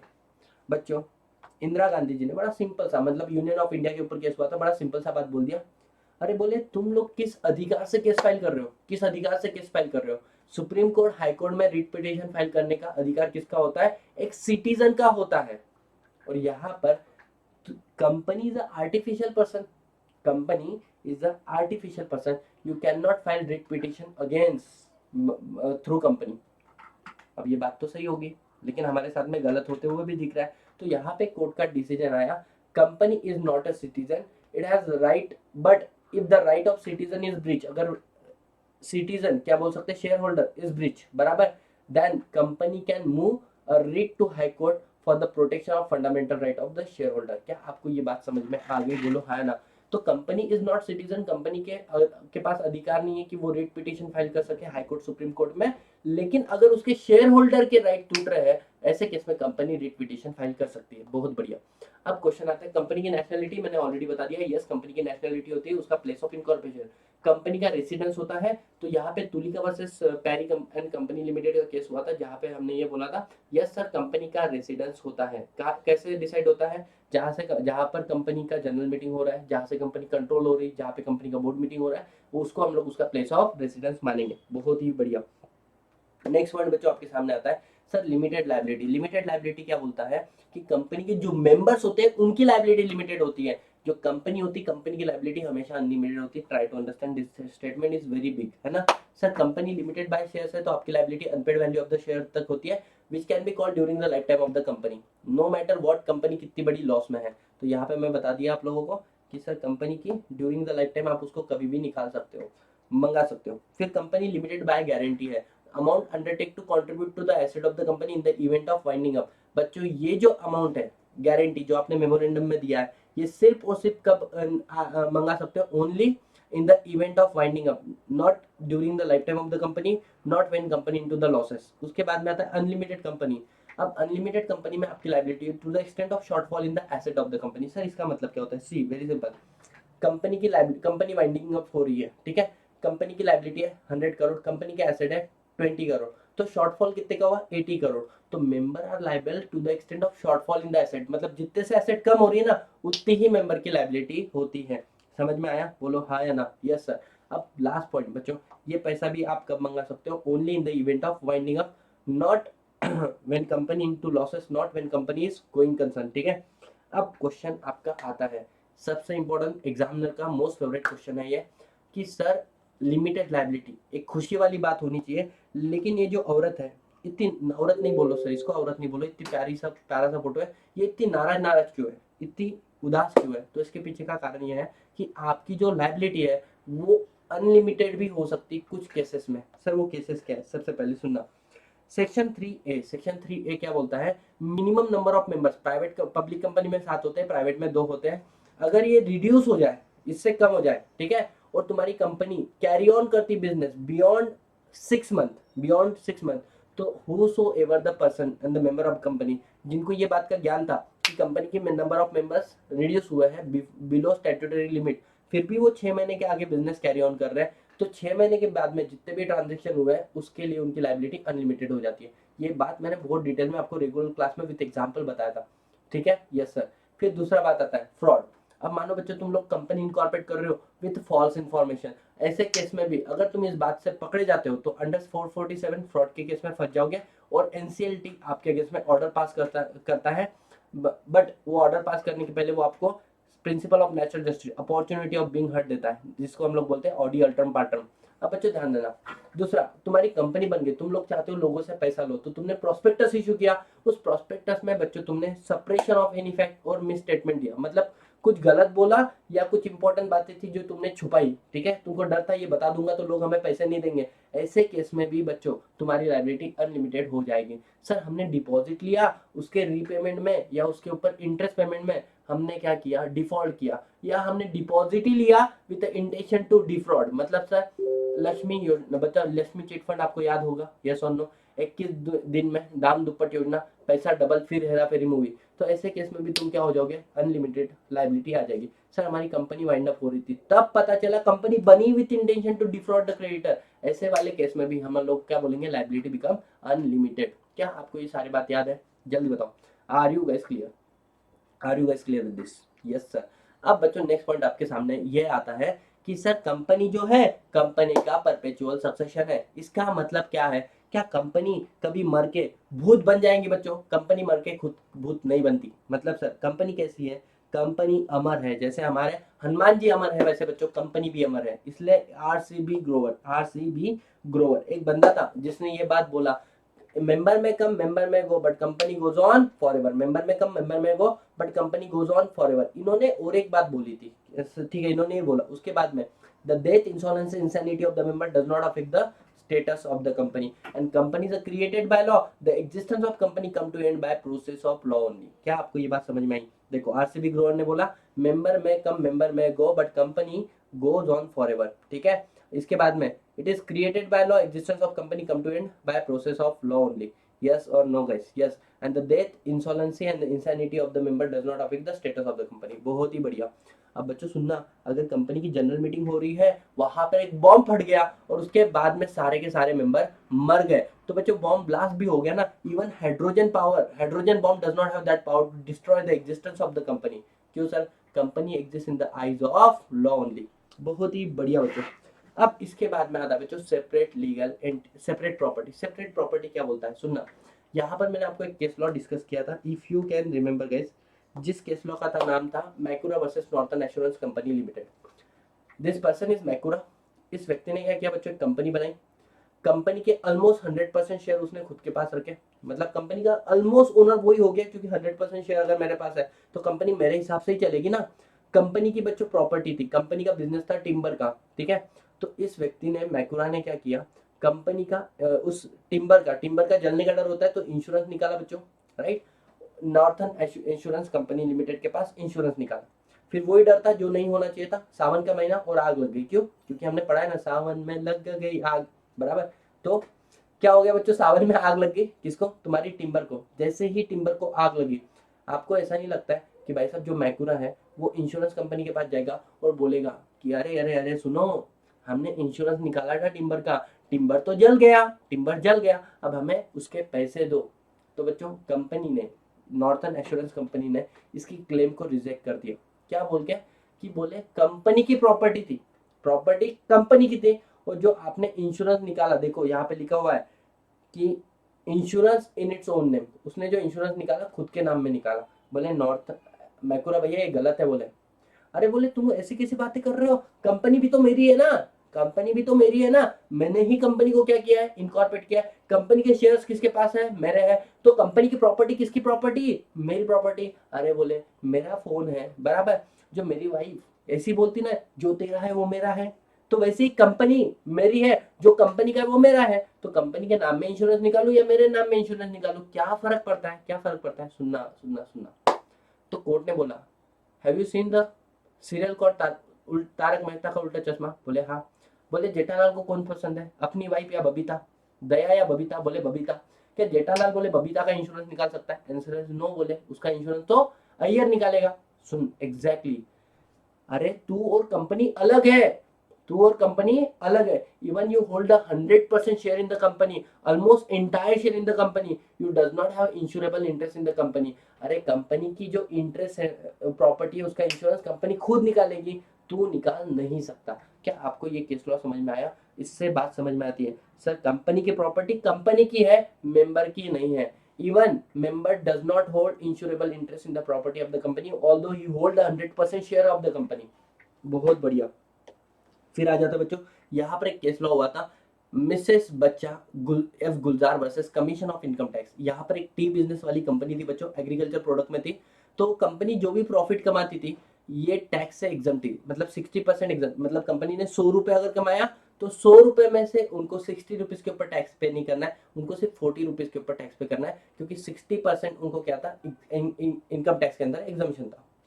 अब बच्चों कंपनी ने डिविडेंड इशू किया, किसको, कंपनी के जो शेयर होल्डर है, तो ये शेयर होल्डर को डिविडेंड डिस्ट्रीब्यूशन टैक्स कंपनी पे करती है। तो बच्चों सुनना, अब मेरे लिए तो इनकम होगी ना, कंपनी ने मुझे डिविडेंड दिया तो मेरे लिए इनकम होगी, तो मुझे भी तो उसके ऊपर टैक्स पे करना पड़ेगा। तो मैंने क्या बोला, सुनो, अरे सुनो सुनो सुनो, मैंने बोला मैं 40% के ऊपर टैक्स पे करूंगा, मैं 60% के ऊपर टैक्स पे नहीं करूंगा। मैंने बोला क्यों, इन्होंने बोला क्यों, शादी है बोले तुम्हारी। मैंने बोला नहीं नहीं नहीं, कंपनी है। बोले हाँ, कंपनी टी वाले बिजनेस में। बोले हाँ, उसको 60% एग्जामेशन है ना, तो जो कंपनी ने डिस्ट्रीब्यूट किया उसके ऊपर भी तो 60% के ऊपर एग्जामेशन होना चाहिए। बोले सुन मेरे भाई, कंपनी की income is not your income, company income is not your income, company अलग छे, तू अलग छे, कंपनी को उसकी इनकम के ऊपर 60% एग्जामेशन मिलेगा, तेरे को तेरे इनकम के ऊपर 60% एग्जामेशन नहीं मिलेगा। बोले ऐसा कैसा। बोले एक सिंपल सी बात, मेरे को एक बात बता, मेरे को एक बात बता, तेरी शादी होगी। मैंने बोला हाँ मेरी शादी होगी, तो कंपनी क्या ये बोलेंगी कि मेरी भी शादी होगी। मैंने बोला अरे कैसे बातें कर रहे हो। बोले एग्जैक्टली, कंपनी अलग है, तू अलग है। बहुत ही बढ़िया बच्चों, समझ में आया, हाँ sir. Transfer of share, transfer of share बच्चों, सेक्शन नंबर 44 सुनना, सेल ऑफ गुड्स एक्ट। बच्चों हमने गुड्स का डेफिनेशन देखा था, goods means every movable property, बराबर, other than money and the actionable claim, but it includes share, stock, growing crop, grass, thing attached forming part of the land which can be separated before sale take place। Sir कुछ भी समझ में नहीं आया, definition को फिर से सुनो। Goods means every kind of movable property, बहुत बढ़िया। दूसरी बात, other than money and the actionable claim, समझ में आया। It include share, stock, share share share, मतलब आपको समझ में आ रहा है, गुड्स की डेफिनेशन में शेयर को कंसीडर किया है। बोले हाँ, और गुड्स क्या है, एक मूवेबल प्रॉपर्टी है, इसका मतलब शेयर क्या है, शेयर भी एक मूवेबल प्रॉपर्टी है। सर ये बात तो सेल ऑफ गुड्स एक्ट में लिखी है, तो कंपनी एक्ट का सेक्शन नंबर 44 भी यही बोलता है, share is the movable property of the company, और वो ट्रांसफर अगर आपको करना है तो आपको आर्टिकल को पढ़ना पड़ेगा, आर्टिकल में क्या लिखा है। तो share is the transfer property of the company, movable in the manner provided in the article. अब बच्चों सुनना एकदम आराम से, आर्टिकल के अंदर जिस तरीके से लिखा होगा उसी तरीके से आप अपनी कंपनी को क्या कर सकते हो, उसके शेयर को ट्रांसफर कर सकते हो। सर अगर मेरी कंपनी पब्लिक कंपनी है तो मेरे शेयर फ्रीली ट्रांसफरेबल है, बट इन केस मेरी कंपनी अगर प्राइवेट कंपनी है तो मेरे शेयर के ऊपर रिस्ट्रिक्शन है, and there is a difference between restriction and prohibition. Complete ban is a prohibition. बच्चों सुनना, प्रोहिबिशन मतलब क्या है, एग्जाम्पल मैंने आपको बताया था, मैंने मेरी मम्मी को बोला कि मम्मी आज मैं घर के बाहर जाऊँ, मैं घर के बाहर जाऊँ, मेरे मम्मी ने बोला घर के बाहर पैर तो रख के दिखा, तेरे टांग तोड़ दूंगी। क्यों? क्योंकि 14 फरवरी था बच्चों, मेरे मम्मी को मेरे ऊपर डाउट हो रहा था, बोले घर के बाहर पैर तो रख के बता, तेरे पैर तोड़ दूंगी। तो ये क्या हो गया बच्चों? ये हो गया complete ban, this is prohibition. Restriction क्या होता है? मम्मी ने बोला जा 2 मिनट के अंदर वापस आ जाना, जाने को अलाउ किया, 2 मिनट का ही समय दिया, जा 2 घंटे के अंदर वापस, this is restriction, permission with certain condition. ठीक है? तो in case of private company share are transferable but there are certain restriction, compulsory वहां पर रिस्ट्रिक्शन होनी चाहिए, इसलिए बोलते हैं in case of public company, अगर पब्लिक कंपनी तो ना ही रिस्ट्रिक्शन ना ही prohibition, but in case of private company there is a restriction but there is no prohibition. बहुत ही बहुत ही बहुत ही बढ़िया बच्चों, शानदार तरीके से बोलो, मजा आ रहा है, मजा आ रहा है, मजा आ रहा है, हाँ या ना? Yes sir. नेक्स्ट फीचर आता है company can sue and be sued. इसका मतलब क्या है? इसके ऊपर केस लॉ भी आया बच्चों। ठीक है? कंपनी किसी के ऊपर केस फाइल कर सकती है, आंसर इज यस, बराबर यस। क्यों? क्योंकि कंपनी क्या है? कंपनी की सेपरेट लीगल एंटिटी है। ठीक है? अगर किसी ने कंपनी के साथ में गलत किया, बराबर, तो कंपनी कैन शू, कंपनी उसके ऊपर केस फाइल कर सकती है। लेकिन कंपनी ने अगर किसी के साथ में गलत किया, that person can file a case against the company, be sued बोलते हैं इसको। ठीक है सर, समझ में आ गया। Contractual right, sir contractual right क्या बोलते हैं? कॉन्ट्रेक्चुअल राइट का बड़ा सिंपल सा मतलब है, मानो कंपनी के बीच में और इन लोगों के बीच में क्या हुआ? एक एग्रीमेंट हुआ, अगर इस एग्रीमेंट को तोड़ा गया इन लोगों से, company can file a suit. अगर कंपनी ने इस एग्रीमेंट को तोड़ा, this person can file a suit, ये लोग भी केस फाइल कर सकते हैं। अब मेरे को एक बात बताओ बच्चों, कंपनी, इन लोगों ने एग्रीमेंट को तोड़ा, can a member of company, ये सतीश सर तुम्हारे, can member of company file a suit against those member, इस इनके अगेंस्ट में? Answer is no. क्यों? Because I am a stranger to contract, I am not a party to contract. Party to contract सिर्फ ये लोग हैं और company है, they can file a suit against each other, बराबर। कंपनी का share holder can not enforce. समझ में आया बच्चों? यस और नो? Yes sir. फिर आता है limitation of action. Limitation of action क्या बोलता है? अरे कंपनी के अंदर मेमोरेंडम के अंदर ऑब्जेक्ट लिखा होता है कंपनी का, आंसर इज यस सर। अब मैंने बहुत डिटेल में आपको क्लास में बताया था, यहाँ पर रिवाइज कर रहे हैं हम लोग। तो बोले कंपनी के मेमोरेंडम के अंदर उसका ऑब्जेक्ट लिखा है थर्ड क्लॉज में, मतलब पहला क्लॉज कंपनी का नाम, दूसरा उसका स्टेट, बराबर, ऑब्जेक्ट क्लॉज ये रेसिडेंशियल क्लॉज, और उसके बाद में सिचुएशन क्लॉज, और तीसरा होता है ऑब्जेक्ट क्लॉज। तो कंपनी ने लिख दिया कि मेरी कंपनी एडटेक बिजनेस में है, मतलब सर हमारी कंपनी ऑनलाइन एजुकेशन वाली बिजनेस के अंदर है। अब बच्चों मेरी कंपनी ने वेजिटेबल का धंधा किसी के साथ में कॉन्ट्रैक्ट किया कि अपन वेजिटेबल सस्ते में लेंगे और अच्छे कॉस्ट पे उसको सेल करेंगे, हम लोग फार्मर से लेंगे और एक अच्छे प्राइस पे उसको सेल करेंगे, तो फार्मर को फायदा होगा। This is beyond the object of company. अगर कंपनी के कोई भी काम कंपनी अपने ऑब्जेक्ट के बाहर जाके करती है, या कंपनी 2013 के बाहर जाके करती है, तो बच्चों ये एक्सेप्टेबल नहीं है, तुम्हारी कंपनी वाइंड अप हो जाएगी। समझ में आ रहा है? Yes sir. तो there is a limitation of actions यहाँ पर। फिर आता है वॉलंटरी एसोसिएशन फॉर प्रॉफिट। यहाँ पर मैंने आपको कंपनी का मतलब बताया था, कंपनी का लैटिन वर्ड से आया कम प्लस स्पेनिश। कम का मतलब क्या होता है बच्चों? कम का मतलब होता है कमिंग टुगेदर, पैनिस का मतलब होता है बच्चों मिल। ठीक है? अब बच्चों सुनना, तुम लोग किन लोगों से मिलना पसंद करोगे, लाइक माइंडेड पीपल या अनलाइक माइंडेड? तो लाइक माइंडेड पीपल। अब बच्चों सुनना, कमिंग टुगेदर टू हैव मिल। अब मिल कैसे कमाओगे तुम लोग? जब तुम लोग धंधा करोगे। टू हैव मिल मतलब to do business, to do business, और बिजनेस करना मतलब बच्चों प्रॉफिट कमाना, ना कि लॉस। ठीक है? Yes sir. तो coming together to do business with the like-minded people to do business, बराबर, so that you can earn the profit, so that you can। तो क्या है? it is a voluntary association of person, बराबर, it is a voluntary association of person, किसके लिए? to earn the profit, but there are certain exception। क्या? Section 8 company, non profit organisation. ठीक है? उसके बाद में बच्चों, कंपनी जब बनी हरी भरी थी, बोलो हरी भरी थी बच्चों, कितना मस्त दिख रहा हूं मैं। कंपनी जब बनी कैसी थी बच्चों? हरी भरी थी। तो कंपनी किसने बनाई? कंपनी बनाई बच्चों लॉ ने। लेकिन कंपनी को मारेगा कौन? कोई डेविल आके, यमराज आके बोलेगा अब तेरा समय खत्म हो चुका है, तेरे को मेरे साथ में चलना पड़ेगा, तेरे को अगर अच्छे कर्म थे तो स्वर्ग में डालेंगे, बुरे कर्म है तो तेरे को नरक में डालेंगे। नहीं नहीं नहीं नहीं, company is created by law, the existence of company come to end by process of law. Company को खत्म भी कैसे करेंगे हम लोग? लॉ के थ्रू ही खत्म करेंगे। आई होप गाइस आपको सारे पॉइंट समझ में आ गए, यस और नो? कॉमन सेल वाला पॉइंट आपकी सिलेबस में से हट गया, पुरानी सिलेबस में था कि कंपनी की ऑफिशियल सिग्नेचर होती है common seal with authenticates various act done by the company. Companies amendment act 2015 ने ऑप्शनल कर दिया है कंपनी को कॉमन सेल रखने के लिए, और अगर कंपनी के अंदर कॉमन सेल नहीं है तो अल्टरनेटिव है, वहां पर जहां पर कॉमन सेल लगाने वाले थे वहां पे एक तो 2 डायरेक्टर साइन करेंगे, या कंपनी में सीएस होगा तो सीएस प्लस डायरेक्टर करेंगे। क्या मैं बोल सकता हूँ? We are done with all the features of company. Yes और no? Come to the point guys, come to the point. यहाँ पर देखो सारे फीचर्स हो गए।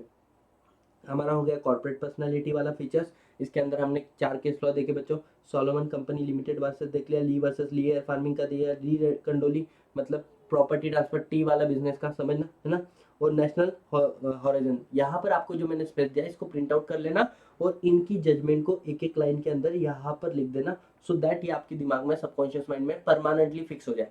फिर company artificial person union of India versus Kadar international, तो क्या company as a indigent person बोलकर केस फाइल कर सकती है? ठीक है, ये वाला केस लॉ मैंने यहाँ पे पढ़ाया था। फिर आता है company is a citizen, RC cropper बच्चों वर्सेस यूनियन ऑफ इंडिया, जो नेशनलाइजेशन ऑफ बैंक का केस लॉ हुआ था। बुकेट कॉर्नर कंपनी मतलब वो प्लेस ऑफ रेसिडेंस के बारे में बात करता है। उसके बाद में बच्चों कंपनी की नेशनलिटी वगैरह होती है, तो उसके बारे में हम लोगों ने पढ़ लिया है। आंसर इज यस, नेशनलिटी होती है, रेसिडेंसी होती है। लिमिटेड लाइबिलिटी और उसके एक्सेप्शन इंपॉर्टेंट है, तो देखो उसके एक्सेप्शन को इस तरीके से आप लोग याद कर सकते हो कि sir number of member below required limit of law हो जाता है। आपकी कंपनी अगर अनलिमिटेड कंपनी हो जाती है, या फिर आपने फ्रॉड किया है, कैसे इनकॉर्पोरेशन के वजह फॉल्स इन्फॉर्मेशन, प्रोस्पेक्टस में miss statement of fact and separation of fact किया है, deposit with the purpose of defrauded the creditor, और जब इन्वेस्टिगेशन हो रहा है, इंस्पेक्शन हो रहा है, तुम्हारी कंपनी का इन्वेस्टिगेशन हो रहा है, तब पता चल रहा है कंपनी की फ्रॉड। और तीसरा बात और एक लिख सकते हो बच्चों, मैंने कैसे पता क्या मिस कर दिया, वाइंडिंग अप के समय में ये बात समझ में आता है, company is incorporated with the purpose of defrauded the creator. ठीक है, तो वो वाला बात यहाँ पर हम लोग कवर कर लेंगे। आई hope you understand all this point.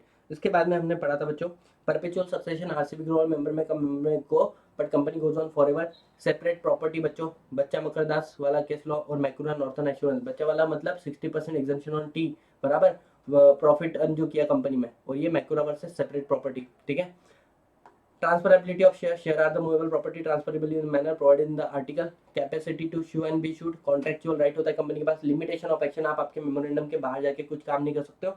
Separation of management क्या बोलता है बच्चों, ये बोलता है कि share holder are the owner of the company but they do not involve into day to day affairs of the company, so therefore they appoint board of director to manage the affairs of the company। Simple है बच्चों, yes or no?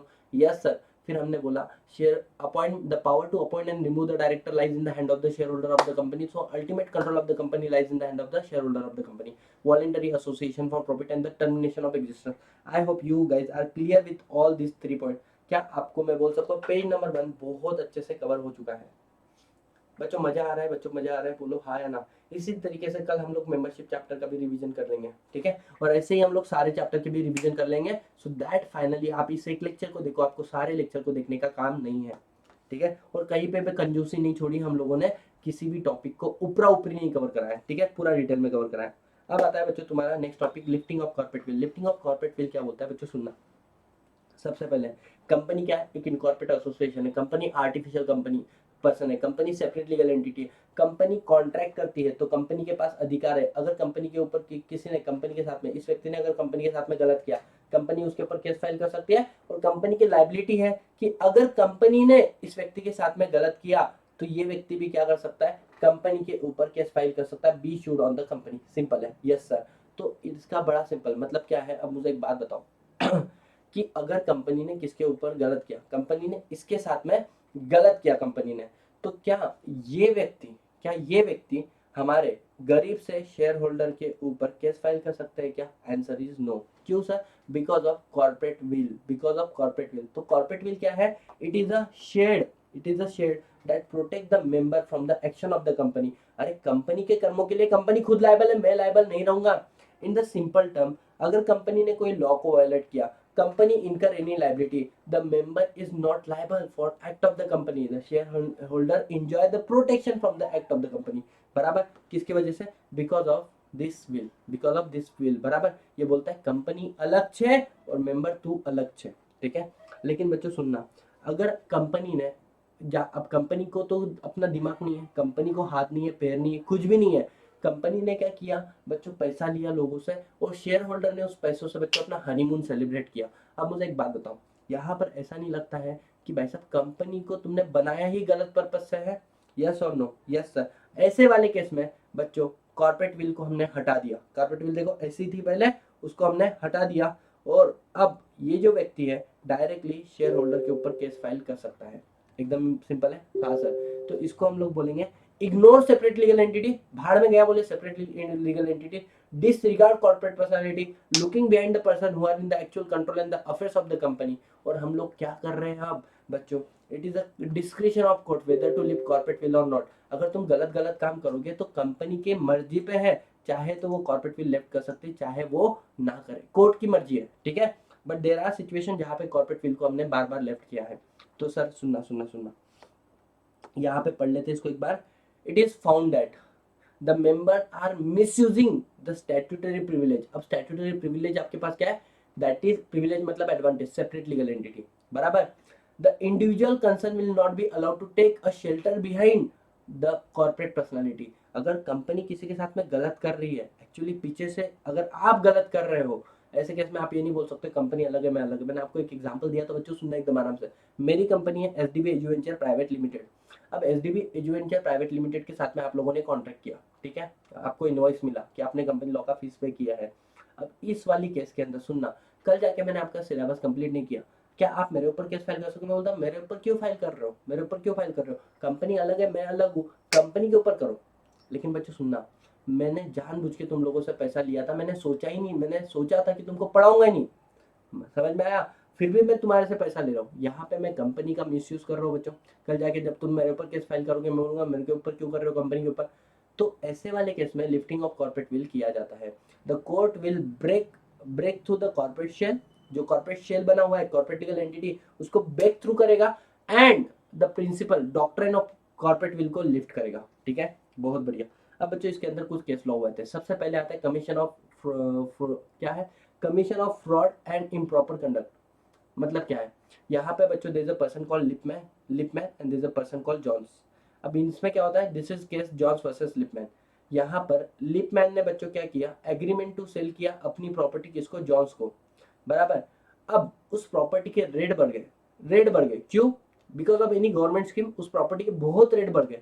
अब ये Lipman को लगा ये तो यार अपन तो लॉस में आ जाएंगे, बराबर, ये तो फायदा का सौदा नहीं हुआ। उसने इमीडिएटली एक कंपनी बनाई, इमीडिएटली एक कंपनी बनाई और बच्चों वो प्रॉपर्टी कंपनी को सेल कर दी।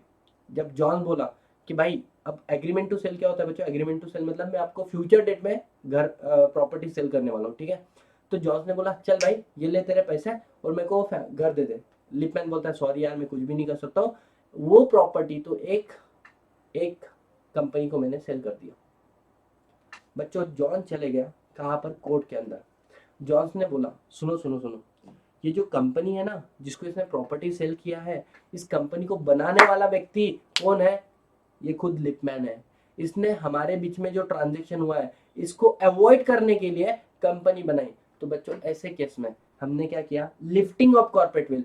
जो लिपमैन ने बोला अरे कंपनी अलग है मैं अलग है, कंपनी की प्रॉपर्टी हो गई मैं क्या सेल नहीं कर सकता उसको, बोले सुन, लिफ्टिंग ऑफ कॉर्पोरेट विल, यहाँ पर तुझे और कंपनी को एक जैसा ही देखा जाएगा और कंपनी की प्रॉपर्टी तेरी प्रॉपर्टी मानी जाएगी और अभी भी तेरे को सेल करना पड़ेगा जॉन्स को। तो यहाँ पर क्या हुआ है, company is created to avoid the obligation arise from agreement and therefore company create with a fraudulent purpose। वो होती है बढ़िया। अब बच्चों सुनना, ये अगर आपको समझ में आया होगा तो बोलो यस, यस और नो, यस सर। उसके बाद में बच्चों नेक्स्ट आता है तुम्हारा conduct to conflict the public policy. Sir इसमें क्या हुआ था, बड़ा सिंपल सा मतलब है, देखो there is a company, Daimler company limited नाम की कंपनी थी, इंग्लैंड में बनी हुई थी। और देयर इज अनदर कंपनी बच्चों जिसका नाम था continental tyre rubber company limited, वो भी कहाँ पे बनी थी, इंग्लैंड में बनी हुई थी। अब continental rubber tyre company limited का काम था, वो टायर सप्लाई करती थी बच्चों डेमलर कंपनी लिमिटेड को, और डेमलर कंपनी लिमिटेड उसको पेमेंट करेगी। तो continental tyre rubber company limited ने टायर सप्लाई किया और बच्चों इनको बोला कि तुम पैसे दो, तो इन्होंने बोला सॉरी हम आपको पैसे नहीं दे सकते। बोले क्यों, क्योंकि बोले इंग्लैंड और जर्मन के बीच में वर्ल्ड वॉर डिक्लेयर हुआ, वर्ल्ड वॉर। तो बोले क्या ही फर्क पड़ रहा है, बोले अरे सुन ना, बोले इंडियन कॉन्ट्रैक्ट एक्ट में हमने पढ़ा था कि पर्सन कॉम्पिटेंट टू कॉन्ट्रैक्ट होना चाहिए, पर्सन डिस्क्वालीफाइड बाय लॉ नहीं होना चाहिए, और तू दिख इंग्लैंड की रही है, तू दिख इंग्लैंड की रही है लेकिन तेरे अंदर जो खून है वो जर्मन का है। मतलब कैसा, बोले तेरे को एक जर्मन की कंपनी ने इंग्लैंड के अंदर बनाया है। अरे बोले सेपरेट लीगल एंटिटी, जर्मन की कंपनी अलग है भाड़ में गई, मैं तो अलग हूं ना, मेरे को मेरे पैसे दो। बोले क्या ही होगा, तेरे को हम पैसे देंगे, तू शेयर होल्डर को डिविडेंड देंगे, शेयर होल्डर उसका बॉम्ब बनाएंगे और हमारे ही देश के ऊपर फेंकेंगे। बोले ये सही नहीं है, बोले तुम्हारा ये सही नहीं है। तो बच्चों यहाँ पर भले ये दोनों कंपनी अलग अलग है, सेपरेट लीगल एंटिटी, यहाँ पे कॉर्पोरेट विल को लिफ्ट किया गया, कॉर्पोरेट विल को लिफ्ट किया गया। और बच्चों इंग्लैंड की कंपनी को भी जर्मन की कंपनी ही माना गया, तो इसको बोलते हैं to determine the true characters of the company, हमने कॉर्पोरेट विल को क्या किया, लिफ्ट किया। ठीक है, नेक्स्ट आता है बच्चों तुम्हारा sole purpose of forming company is evasion of tax. This is a person called Dinshaw Banerjee Petit, बराबर। टाटा बिरला के बाद में जो टॉप मोस्ट पर्सन थे बच्चों, जिनका नाम मुंबई में बहुत फेमस था, और आपको मैंने बताया था फर्स्ट इंडस्ट्रियल सेटअप, मिल्स का सेटअप इन्होंने किया था बच्चों। आज वो जगह पूरी खंडर हुई है, मैंने आपको मेरी पर्सनल इन्फॉर्मेशन मतलब पर्सनल स्टोरी बताई थी उससे लेके। तो there is a person call sir Dinshaw Banerjee Petit बच्चों। इनको बड़ा तकलीफ होता था, क्यों? क्योंकि ये करते थे कंपनियों में इन्वेस्टमेंट, और इनको बढ़ता था डिविडेंड, और जो डिविडेंड इनको मिलता है उसके ऊपर इनको पे करना पड़ता था टैक्स। बोले बड़ा दुख होता है, बराबर। जब टैक्स इतना, मतलब सुनो ना यार, तुमने 100 करोड़ कमाए, 30% टैक्स लग रहा है, मतलब 30 करोड़ तो गवर्नमेंट लेके चलेगी। बोले किस बात की? अब तुम लोग खाना खाने गए बच्चों कहीं पे होटल में, ठीक है, 1000 रुपए बिल हुआ, 1000 रुपए बिल हुआ, और उसके अंदर 18% तुमने गवर्नमेंट को दे दिया, मतलब 180 रुपए, 1180 रुपए हो गए। मतलब दो लोगों का खाना तो गवर्नमेंट को खिला दिया तुमने, कितना तकलीफ होता है। 200 रुपए का खाना तो गवर्नमेंट को दान दे के आ गए। तो बोले यार बड़ा तकलीफ होता है, बोले। तो इसने अपना दिमाग चलाया, इसने क्या किया, इसने पहले तो 4 कंपनी बनाई, कंपनी 1, कंपनी 2, कंपनी 3 और कंपनी 4, ऐसी 4 कंपनी बनाई। उसके बाद में जो भी इन्वेस्टमेंट इसने कंपनी के अंदर की थी, वो सारी इन्वेस्टमेंट इसने 4 कंपनी को डिवाइड कर दिया, सेल कर दिया। ठीक है, तो सर इससे क्या हुआ, जो डिविडेंड इसको आता था वो डिविडेंड इसको पास आएगा, ना रहेगा बास ना बचेगी बासरी, क्योंकि आपके पास इन्वेस्टमेंट ही नहीं, तो आपको डिविडेंड नहीं मिलेगा। डिविडेंड किसको मिलेगा? जिसके पास कंपनी के शेयर है। कंपनी के शेयर किसके पास है? इन 4 कंपनियों के पास है। समझ में आया? बोलो हाँ।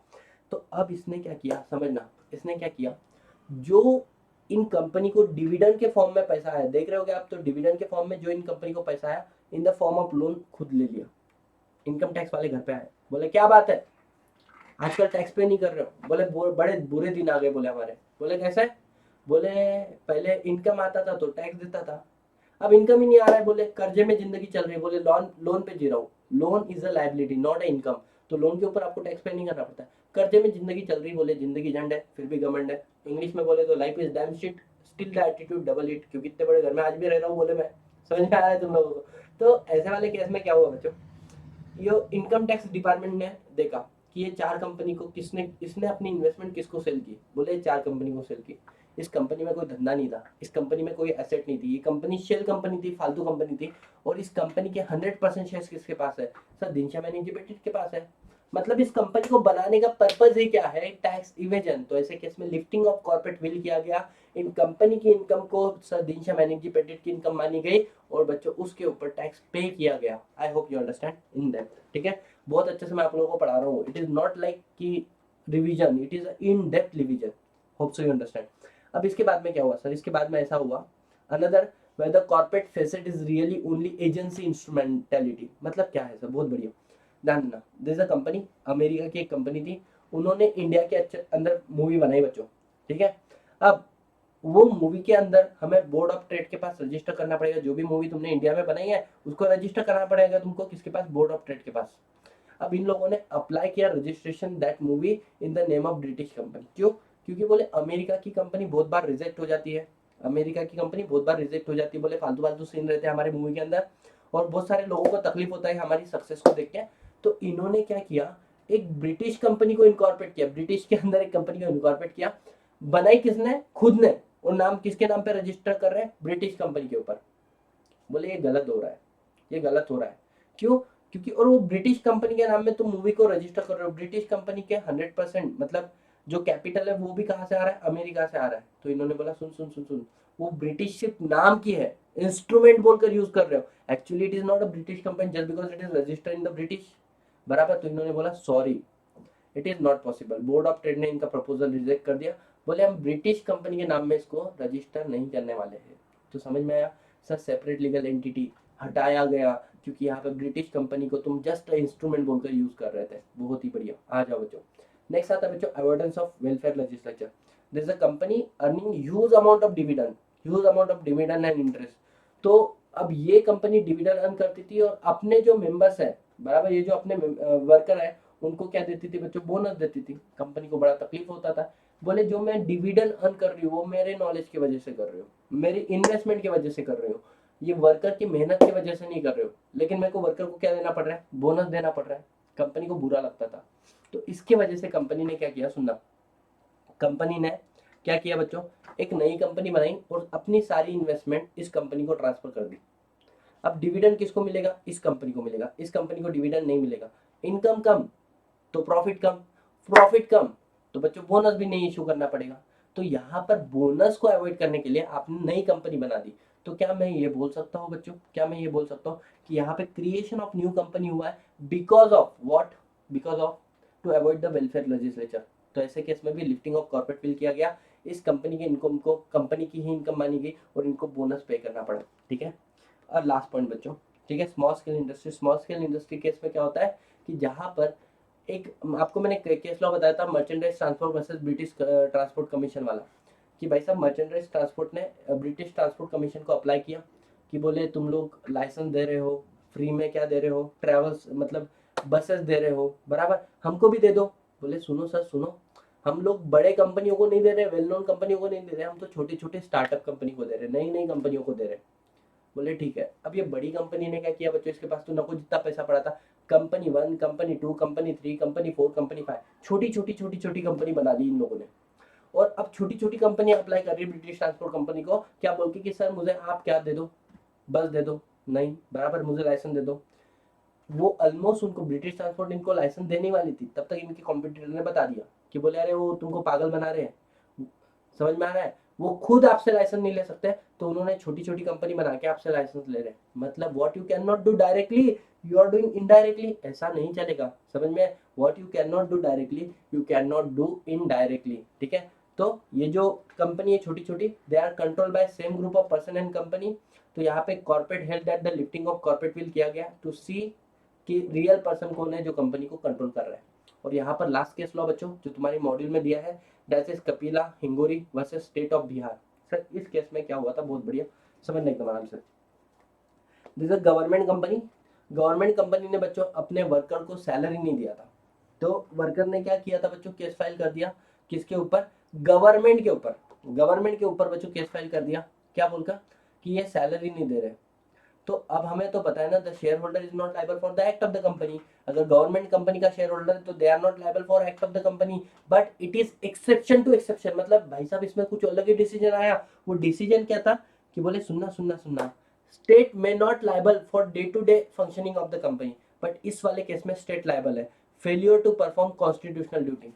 अरे आपकी कॉन्स्टिट्यूशनल ड्यूटी है कि तुमने लोगों की देखभाल करनी चाहिए, समझ में आ रहा है, because you are not giving salary, resulted क्या हुआ है बच्चों यहाँ पे, स्टार्वेशन ऑफ डेथ। मतलब क्या हो रहा है, भूखमारी की वजह से लोगों की जाने जा रही है, समझ में आ रहा है, यस और नो।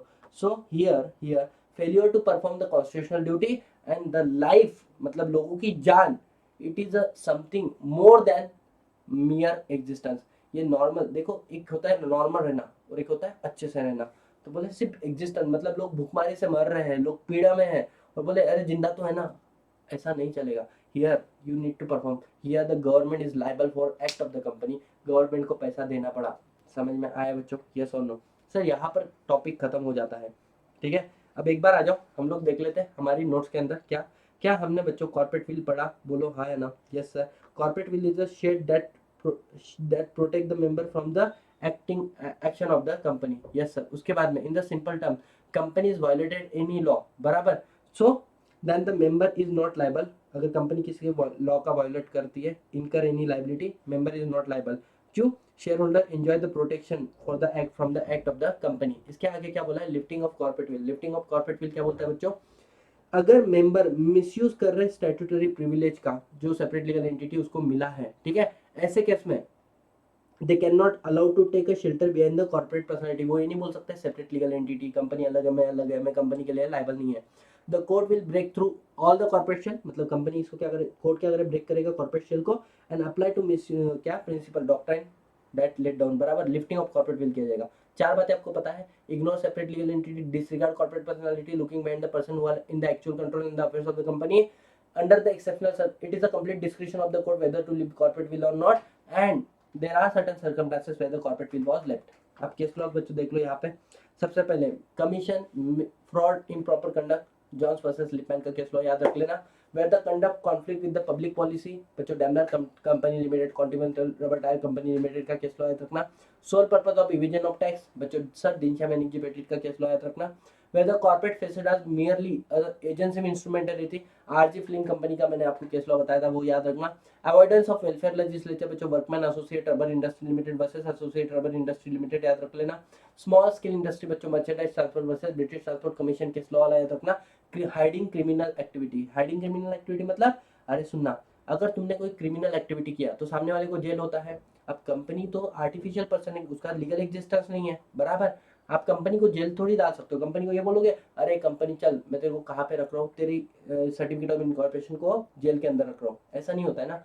तो अगर कोई क्रिमिनल एक्टिविटी में कंपनी इन्वॉल्व है तो उसके शेयर जो पीछे के लोग हैं ना वो लायबल रहेंगे जेल के लिए, ठीक है। एप्लीकेबिलिटी ऑफ कंपनीज एक्ट 2013, तो सबसे पहले कंपनी एक्ट 2013 किसके ऊपर एप्लीकेबल है सर? कंपनी एक्ट 2013 कंपनीज के ऊपर एप्लीकेबल है which is incorporate under this act और any previous company law. It is also applicable on banking company, it is also applicable on insurance company, it is also applicable on जो company engage है किसके अंदर sir? Electricity को generate करने के अंदर या फिर इलेक्ट्रिसिटी को सप्लाई करने के अंदर, ठीक है। इसके अलावा सर और किसके ऊपर? अगर कोई कंपनी स्पेशल एक्ट के अंदर बनी है तो उसके लिए भी लायबल है। और अगर मैं आपको बात करूं तो किसके लिए लायबल है सर? ऐसी बॉडी कॉर्पोरेट जिसको नोटिफाई किया है किसने? सेंट्रल गवर्नमेंट ने, उसके लिए भी, उनके ऊपर भी कंपनी एक्ट एप्लीकेबल होगा। लेकिन एक बात मुझे बताना, डोंट यू थिंक गाइस कि सर बैंकिंग कंपनी का, इंश्योरेंस कंपनी का, इलेक्ट्रिसिटी कंपनी का और स्पेशल एक्ट वाली कंपनी का इनके अपने खुद के पर्सनल लॉ भी हैं? यस, हाँ बिल्कुल है। तो अगर कॉन्फ्लिक्ट होता है, if there is a conflict between special law and कौन सा? कंपनी एक्ट 2013, मतलब सर कैसा? इसको प्रैक्टिकली एक एग्जांपल देके बताता हूँ। जैसे कंपनी एक्ट 2013 बोलता है कि company irredeemable preference share issue नहीं कर सकती, लेकिन बैंकिंग लॉ बोलता है कि कंपनी कैन इशू, मतलब banking company can issue irredeemable preference shares. अब मेरे को एक बात बताओ, तो ये बैंकिंग कंपनी किसको सुनेगी? खुद के लॉ को सुनेगी या कंपनी एक्ट 2013 को सुनेगी? तो बोले if there is a conflict between company act and the special law तो स्पेशल लॉ विल प्रिवेल, ठीक है। Yes sir. तो यहाँ पर आ गई एप्लीकेबिलिटी, क्या होता है? कंपनीज के ऊपर applicable, banking, insurance company, electricity generation supply वाली कंपनी, स्पेशल एक्ट में बनी वाली कंपनी मतलब आईसीएआई और बच्चों body corporate which is notified by the central government. बहुत ही बढ़िया। लेकिन अगर कॉन्फ्लिक्ट होता है स्पेशल लॉ और कंपनीज एक्ट में, you have to follow companies, क्या बोल सकते हैं, स्पेशल लॉ। बहुत ही बढ़िया। टाइप्स ऑफ कंपनीज बच्चों आपको यहाँ पर भी दिया हुआ है कंपनीज एक्ट के फर्स्ट चैप्टर के अंदर। लेकिन बच्चों सुनना, इसको मैंने एसबीईसी में कवर किया है, एसबीईसी के लेक्चर्स के अंदर कवर किया है, सेटिंग अप बिजनेस एंटिटी के अंदर मैंने इसको कवर किया है, ठीक है। तो फिर से यहाँ पर डिस्कशन हम लोग नहीं करेंगे। हाँ, क्योंकि आपकी मॉड्यूल में है तो मैं आपको मॉड्यूल से एक बार सारी डेफिनेशन को कवर करा देता हूँ कंपनीज की, ठीक है। बड़ी इजी है और तुम लोगों ने सीएसईटी के अंदर भी टाइप्स ऑफ कंपनीज पढ़कर आए हो बच्चों, ठीक है। आ जाओ, ये सारे पॉइंट डिफरेंस बिटवीन कर लेना बच्चों, कंपनी एंड पार्टनरशिप का, और उसके बाद में company and Hindu undivided family का, फिर लिफ्टिंग ऑफ कॉर्पोरेट विल वगैरह, ये सब कुछ हो चुके सारे केस लॉस हम लोगों ने क्लास के अंदर देखे हैं डिटेल में, ठीक है। Lifting of corporate will small scale, हाँ एप्लीकेबिलिटी बच्चों क्या मैंने अभी ये आपको पढ़ा दिया, it is applicable on company, insurance company, banking company, company generation supply of electricity, या फिर स्पेशल एक्ट में बनी हुई कंपनी, या बॉडी कॉर्पोरेट जिसको हमने क्या किया है, सेंट्रल गवर्नमेंट ने नोटिफाई किया है, बाय नोटिफिकेशन। सिंपल है, यस सर। अब नेक्स्ट पॉइंट आता है बच्चों तुम्हारा सेक्शन 464, ये मैं आपको समझा देता हूँ बहुत ही आराम से, ठीक है बच्चों। ये कंसेप्ट है इलीगल एसोसिएशन, बहुत इजी, इसको 4 लाइन के अंदर समझाता हूँ, है ना, ध्यान देना। पहली बात, अगर आप कोई एसोसिएशन ऑफ पर्सन हो या फिर आप कोई पार्टनरशिप फर्म हो, ठीक है। एसोसिएशन ऑफ पर्सन मतलब 4 लोग मिलकर काम कर रहे हैं, या पार्टनरशिप फर्म मतलब बच्चों तुम लोग पार्टनरशिप में एंटर हुए हो 4-5 लोगों के साथ में। बहुत बढ़िया। सेकंड चीज, तुम कोई प्रॉफिट का बिजनेस कर रहे हो, प्रॉफिट का बिजनेस कर रहे हो मतलब सर ये तुम्हारा मोटिव है। मोटिव क्या है तुम्हारा? Acquisition of profit. लॉ की लैंग्वेज में बोलता है एक्विजिशन ऑफ प्रॉफिट। प्रॉफिट करने के लिए तुम्हारा बिजनेस है, it is not a charity business. Done sir, समझ में आया? तीसरी बात, तुम्हारे नंबर ऑफ पर्सन 50 के ऊपर हो चुके हैं, मतलब सर 50 से ज्यादा तुम लोग हो चुके हो, ठीक है। एसोसिएशन एक समझ लो पार्टनरशिप है जो प्रॉफिट कमाने के लिए बैठी हुई है, और उसके अंदर 51 लोग हो चुके हैं, ठीक है। और चौथी बात, आप रजिस्टर नहीं हो, नॉट रजिस्टर। किधर सर? कंपनी एक्ट 2013 के अंदर आप रजिस्टर नहीं हो, या फिर आप लिमिटेड लाइबिलिटी पार्टनरशिप एक्ट 2008 के अंदर रजिस्टर नहीं हो। हाँ, तो फिर ऐसी ऑर्गेनाइजेशन को हम लोग क्या बोल देंगे? इलीगल एसोसिएशन बोल देंगे। समझ में आया बच्चों? हाँ या ना? मतलब सर अगर कोई पार्टनरशिप फर्म है, ठीक है, जिसके अंदर 50 से ज्यादा लोग हो जाते हैं, तो उनके पास ऑप्शन है कि भाई साहब 50 होने के पहले ही आप तो एक तो खुद को कंपनी में कन्वर्ट कर लो, या फिर तुम एलएलपी में कन्वर्ट कर लो। लेकिन अगर आपने ना ही कंपनी में कन्वर्ट किया है, ना ही आपने एलएलपी में कन्वर्ट किया है उसको, और फिर भी आपके 50 के ऊपर लोग हो जाते हैं, तो ऐसे केस में आप लोग क्या बन जाओगे? इलीगल एसोसिएशन बन जाओगे। अब सर इलीगल एसोसिएशन बनने का क्या ही मतलब, क्या ही प्रॉब्लम है? तो बच्चों इसको बोल दिया है कि भाई साहब आपकी जो लायबिलिटी है, पहली बात। दूसरे क्या बोला इन लोगों ने? पर person up to 1 lakh rupees. मतलब 51 लोग हैं तो 51 लाख रुपीज तक का आपको क्या बन जाएगा बच्चों? पेनल्टी बैठ जाएगा। समझ में आ रहा है? Yes sir. दूसरी बात इनको बोला है कि you are personally liable for act of illegal association. मतलब आपने धंधा किया, नो मैटर, लेकिन जो क्रेडिटर्स है उनको तुमको पर्सनली पे करना पड़ेगा। आप इलीगल एसोसिएशन की प्रॉपर्टी को यूज नहीं करोगे, ठीक है। तीसरी बात, आपका हो जाएगा वाइंडिंग अप। लेकिन भले ही आप कंपनी एक्ट 2013 के अंदर नहीं बने हो, लेकिन वाइंडिंग अप जो होगा, क्या मैं बोल सकता हूँ कंपनी एक्ट 2013 या आज के डेट में इंसॉल्वेंसी बैंक्रप्सी कोड 2016, इसके हिसाब से आपका वाइंडिंग अप होना चाहिए। Are you guys clear? Yes और नो? Yes sir. अब बच्चों सुनना, इलीगल एसोसिएशन के 2 एक्सेप्शन है। सर 2 एक्सेप्शन क्या है? एक है तुम्हारा बच्चों हिंदू अनडिवाइडेड फैमिली। अब अहिंदू undivided family, not Hindu undivided family, अहिंदू अनडिवाइडेड फैमिली मतलब कैसा सर? बच्चों हिंदू अनडिवाइडेड फैमिली भी तो बिजनेस करती है, it is association of person. अब मानो उसके अंदर लोग, अब पुराने जमाने में क्या होता था बच्चों, एक, जब ये कंसेप्ट आप समझो इसको, एक घर में मेरे पिताजी के बच्चों 6 भाई थे, ठीक है। तो बोलने का मतलब क्या है, हस्बैंड एंड वाइफ के 10-10 बच्चे होते थे, 12-12 बच्चे होते थे, ठीक है। अब इसमें कंसेप्ट क्या होता है, प्रॉब्लम क्या होता है कि 50 लोग हो गए, मतलब ऐसा रिस्ट्रिक्शन, आप पैदा मत करना बच्चों को, पैदा करोगे 1-1 लाख रुपए तक का फाइन बैठ जाएगा। तो इन्होंने बोला हिंदू अनडिवाइडेड फैमिली को हम लोग इलीगल एसोसिएशन से बाहर रखते हैं, ठीक है। हिंदू अनडिवाइडेड फैमिली से हम इलीगल एसोसिएशन को बाहर रखते हैं। लेकिन सुनना, if two Hindu undivided family doing business together, तो फिर अगर उनके 50% से 50 से ज्यादा लोग हो गए तो वो भी क्या बन जाएगी? Illegal association. सुनना, एक्सेप्शन जो दिया है अहिंदू अनडिवाइडेड फैमिली, मतलब सिंगल हिंदू अनडिवाइडेड फैमिली को मिला है। 2 हिंदू अनडिवाइडेड फैमिली मिलकर काम कर रहे हैं तो 50 के ऊपर लोग नहीं जाना चाहिए। 50 के ऊपर जा रहे हैं तो कन्वर्ट करो बच्चों किसके अंदर? एलएलपी के अंदर या कंपनीज के अंदर। नेक्स्ट पॉइंट क्या बोल दिया इन लोगों ने? ये सोसाइटी, यहाँ पे देखो तुम लोग समझ, हिंदू अनडिवाइडेड फैमिली, अहिंदू undivided, and association of partnership is form by the special act. अब बच्चों सुनना, दूसरा एक्सेप्शन है कि भाई साहब स्पेशल एक्ट के अंदर जो प्रोफेशनल बॉडी है उन्होंने पार्टनरशिप शुरू किया। मतलब क्या सर? सीए सीएस लोग, समझ में आ रहा है? सीए सीएस सीएमए, इन तीनों ने मिलकर एक मेगा फर्म बनाई बच्चों, जिसके अंदर 100+ मेंबर हैं।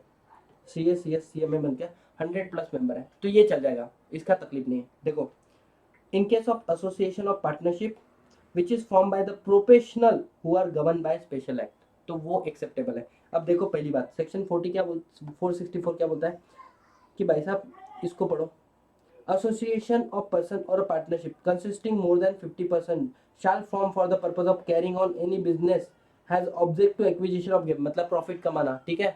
उसके बाद में क्या बोलते हैं इन लोगों ने, तो फिर ऐसे केस में जो इंडिविजुअल मेंबर्स रहेंगे बराबर, अनलेस अगर आप इससे बच सकते हो फिर उसके लिए आप रजिस्टर हो जाने चाहिए बच्चों किसी ना किसी एक्ट के अंदर, वो कंपनी एक्ट में तो LLP एक्ट के अंदर, ठीक है। Yes sir.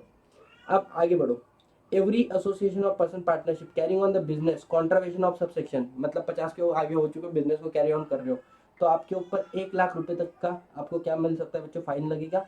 और साथ ही साथ में बच्चों आप पर्सनली लायबल हो जाओगे। क्या आपको समझ में आया, बोलो हाँ। इसके बाद में इन्होंने 2 बातें बोली है कि जो भी डेफिनेशन होती है वो 2 कैटेगरी में आती है जो मैंने आपको ऑलरेडी बता दी है। एक तो होती है मीन्स और एक तो होती है बच्चों इंक्लूड वर्ड्स के साथ में। मीन्स मतलब this definition is restrictive definition, और मीन्स का मतलब इंक्लूड का मतलब है definition is extensive definition. Means मतलब यहाँ पर तुम अपना एक्स्ट्रा माइंड नहीं चलाओगे, जितना दिया है उतना ही पढ़ना है। इंक्लूड का मतलब यहाँ पर अपना अपना माइंड चलाना है, ठीक है। Yes sir.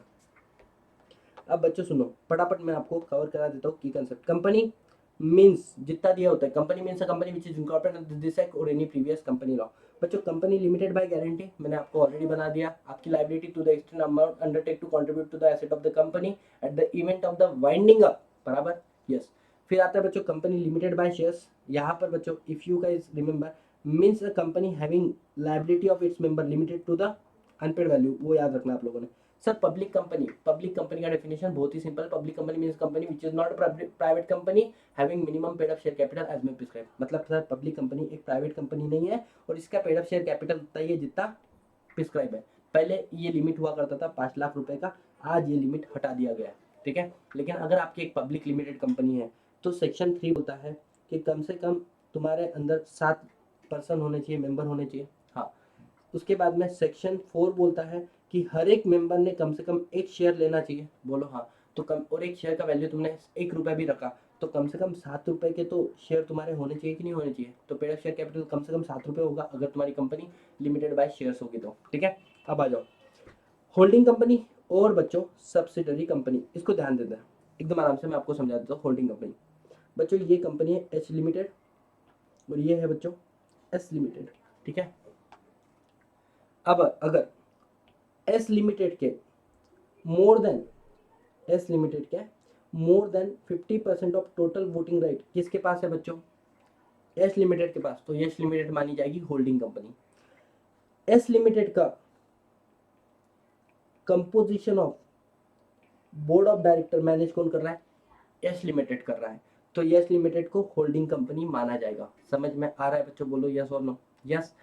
तीसरी बात, ये जो शेयर्स है 50% से ज्यादा और ये composition of board of director जो है, बोले हाँ, ये चाहे तो यस लिमिटेड इंडिविजुअली होल्ड करे या फिर और together with one and more it's subsidiary से कर सकते हैं, ठीक है। इट्स सब्सिडरी से भी ये होल्ड कर सकते हैं। तो this is all about the holding company and subsidiary company. वैसे में मैं बता रहा हूँ एसबीसी के सब्जेक्ट में इसको ज्यादा डिटेल में बताया हुआ है, ठीक है। Yes sir. 1 पर्सन कंपनी मतलब जिसके अंदर मैक्सिमम 1 पर्सन ही क्या है, मेंबर है, एक ही व्यक्ति क्या है इसके अंदर मेंबर है। इसके अंदर डायरेक्टर एक हो सकते हैं, डायरेक्टर मैक्सिमम 15 हो सकते हैं, लेकिन मेंबर एक से ज्यादा नहीं हो सकते। ये बात कहाँ पे लिखी है, सेक्शन 3 के अंदर भी लिखी है कि अगर आपको पब्लिक कंपनी बनानी है यूनिट 7 एंड मोर पर्सन, अगर आपको प्राइवेट कंपनी बनानी है यूनिट 2 एंड मोर पर्सन, लेकिन अगर आपको ओपीसी बनानी है which is nothing but the private company, तो यू नीड 1 पर्सन। अब देखो यहाँ पे सब जगह पे मैंने लिखा है पर्सन्स, यहाँ पे लिखा है पर्सन, समझ में आया, एक से ज्यादा पर्सन नहीं हो सकता। प्राइवेट कंपनी की डेफिनेशन है, प्राइवेट कंपनी ओपीसी क्या है, ओपीसी एक प्राइवेट कंपनी है जिसके अंदर 1 person means a company only 1 person is a member, ठीक है। उसके बाद में सर प्राइवेट कंपनी की डेफिनेशन इंपॉर्टेंट है, ध्यान देना। प्राइवेट कंपनी क्या बोलती है, private company means a company जिसका minimum paid up share capital as may be prescribe जितना लॉ ने बोला है उतना उसका पेड अप शेयर कैपिटल होना चाहिए। आज के डेट में कुछ भी नहीं बोला है, एक ज़माने में यहाँ पे 1 लाख का लिमिट हुआ करता था। प्राइवेट कंपनी के आर्टिकल ऑफ एसोसिएशन के अंदर 3 बातें लिखी होनी चाहिए, कंपल्सरीली 3 बातें लिखी होनी चाहिए। सर पहली बात क्या है, there is a restriction on right to transfer shares. मतलब सर क्या है इसका मतलब, इसका मतलब बड़ा सिंपल है कि आप अपने शेयर्स फ्रीली ट्रांसफर नहीं कर सकते हो। आर्टिकल ऑफ एसोसिएशन में मैनर दिया होगा उसी तरीके से आप इशू कर सकते हो, ठीक है। फिर लिखा है एक्सेप्ट ओपीसी, 1% कंपनी को छोड़ दो।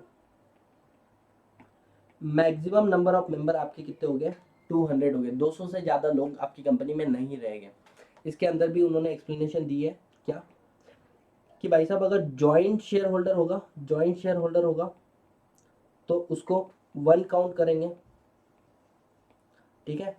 अगर कोई तुम्हारा एम्प्लॉय है प्लस वो तुम्हारा मेंबर भी है तो उसको हम 200 के लिमिट से एक्सक्लूड करेंगे, ठीक है। उसको 200 के लिमिट में नहीं लेंगे, ठीक है। और इसका मैंने प्रैक्टिकल एग्जांपल दिया था कि जैसे अनअकैडमी में there are more than 5000 teachers, right. और 5000 टीचर्स में से 1000 से ज़्यादा एजुकेटर्स को अनअकैडमी के शेयर्स भी मिले हुए हैं। अब क्वेश्चन आता है, अनअकैडमी एक प्राइवेट कंपनी है, sorting heart technology private limited नाम से, मैं अनअकैडमी में 2.5 साल पढ़ा चुका था। तो अनअकैडमी में बच्चों ध्यान देना, 1000 लोगों को क्या कर दिए, शेयर दे दिए, ये तो गलत हो गया। मैक्सिमम लोग कितने होने चाहिए, 200। तो इन्होंने क्या बोला कि 200 के अंदर हम एम्प्लॉय को काउंट नहीं करेंगे, एम्प्लॉय को काउंट नहीं करेंगे 200 की। अब सुनना, सतीश सर क्या हो गए, एक्स एजुकेटर, सतीश सर हो गए एक्स एम्प्लॉय, लेकिन मुझे भी अनअकैडमी ने क्या दे दिए थे, अपने शेयर दे दिए थे, ठीक है। तो मैं एक्स एम्प्लॉय हो चुका हूँ, मतलब I am no more employ of the company, but आज भी क्या हूँ मैं, सर आज भी आप मेंबर हो, तो क्या मुझे काउंट करना शुरू कर देंगे, आंसर इज नो। हमको क्या करते हैं, हमको 200 के लिमिट से एक्सक्लूड किया गया। हमारे पास सारे राइट है, हम लोग जनरल मीटिंग में जा सकते हैं, वोट कर सकते हैं, हर एक चीज कर सकते हैं, लेकिन हम लोग 200 के लिमिट में काउंट नहीं होंगे। समझ में आया, बोलो हाँ। और तीसरी बात इन्होंने ये बोला है कि 1% प्राइवेट कंपनी कभी भी पब्लिक इशू नहीं ला सकती, पब्लिक इशू नहीं ला सकती, पब्लिक इशू ना ही शेयर का, ना ही डिवेंचर का, ना ही किसी चीज का ला सकती है। बहुत बढ़िया। तो ये होगी तुम्हारी प्राइवेट कंपनी की definition. Private company means a company having minimum paid up share capital as में प्रिस्क्राइब, और उसके आर्टिकल में रिस्ट्रिक्शन होने चाहिए, right to transfer of shares, बराबर। उसके बाद में except 1% company, maximum number of member 200 होने चाहिए। उसमें नेक्स्ट चीज इन्होंने बोला, 2 और मोर जॉइंट शेयर होल्डर हो गए तो उसको हम लोग treat as a single member बोलेंगे, 2 जिसमें 1 जान बोलेंगे। उसके बाद में बोला बच्चों, person who is employment of the company, उसको हम लोग क्या करेंगे, एक्सक्लूड किए करेंगे। और फॉर्मली इन द एम्प्लॉयमेंट, मतलब एक्स एम्प्लॉय हो चुका है but continue to be member even after his employment exist, इन लोगों को क्या करना है, नॉट इंक्लूडेड, मतलब एक्सक्लूड करना है। और प्रोहिबिटेड है बच्चों to subscribe any security of the company, बराबर। पब्लिक को ऑफर नहीं दे सकती कि हमारी शेयर्स ऑफ एक्सेप्ट करो। सिंपल है सर, सिंपल है, बहुत ईजी है। अब बच्चों नेक्स्ट आता है तुम्हारा स्मॉल कंपनी। स्मॉल कंपनी में बोल दिया इन लोगों ने, एक पब्लिक कंपनी कभी स्मॉल कंपनी नहीं हो सकती, ठीक है, बहुत बढ़िया। उसके बाद में बच्चों, अगर आपको स्मॉल कंपनी होना है तो 2 कंडीशन आपने साइमल्टेनियसली सेटिस्फाई करनी चाहिए। सर क्या है वो 2 कंडीशन, आपका पेड अप शेयर कैपिटल और आपका बच्चों पेड अप शेयर कैपिटल और आपका टर्नओवर। आपका paid up share capital 2 crore से ज़्यादा नहीं होना चाहिए, एंड यहाँ पर एंड है, और आपकी कंपनी का टर्नओवर 20 करोड़ से ज़्यादा नहीं होना चाहिए। मतलब सर अगर मेरी प्राइवेट कंपनी है, ठीक है, और मेरी प्राइवेट कंपनी का पेड अप शेयर कैपिटल जो है वो 4 करोड़ है, नहीं वो है 1 लाख रुपए, तो क्या मैं स्मॉल हूँ, तो एक क्राइटेरिया तो पूरा हो रहा है। लेकिन मेरी कंपनी का टर्नओवर जो था ना वो क्या है बच्चों, 40,000 करोड़, 40,000 करोड़। देखो मैंने पेड अप शेयर कैपिटल की लिमिट को सेटिस्फाई किया कि मेरा कम है, लेकिन मेरा टर्नओवर 20 करोड़ से ज़्यादा है, मेरे को दोनों कंडीशन सेटिस्फाई करना था, ठीक है। I am not a small company. समझ में आ रहा है बच्चों, बोलो हाँ ना। Paid up share capital 1 lakh और 40 crore turnover, you are not small company. दूसरा क्वेश्चन, सर मेरा पेड अप शेयर कैपिटल है 2 लाख, बराबर, और मेरा टर्नओवर जो है वो है 1 crore, I am small company. Actually ये रियल लाइफ केस लॉ हुआ था, यहाँ पर पहले और लिखा हुआ था, ठीक है।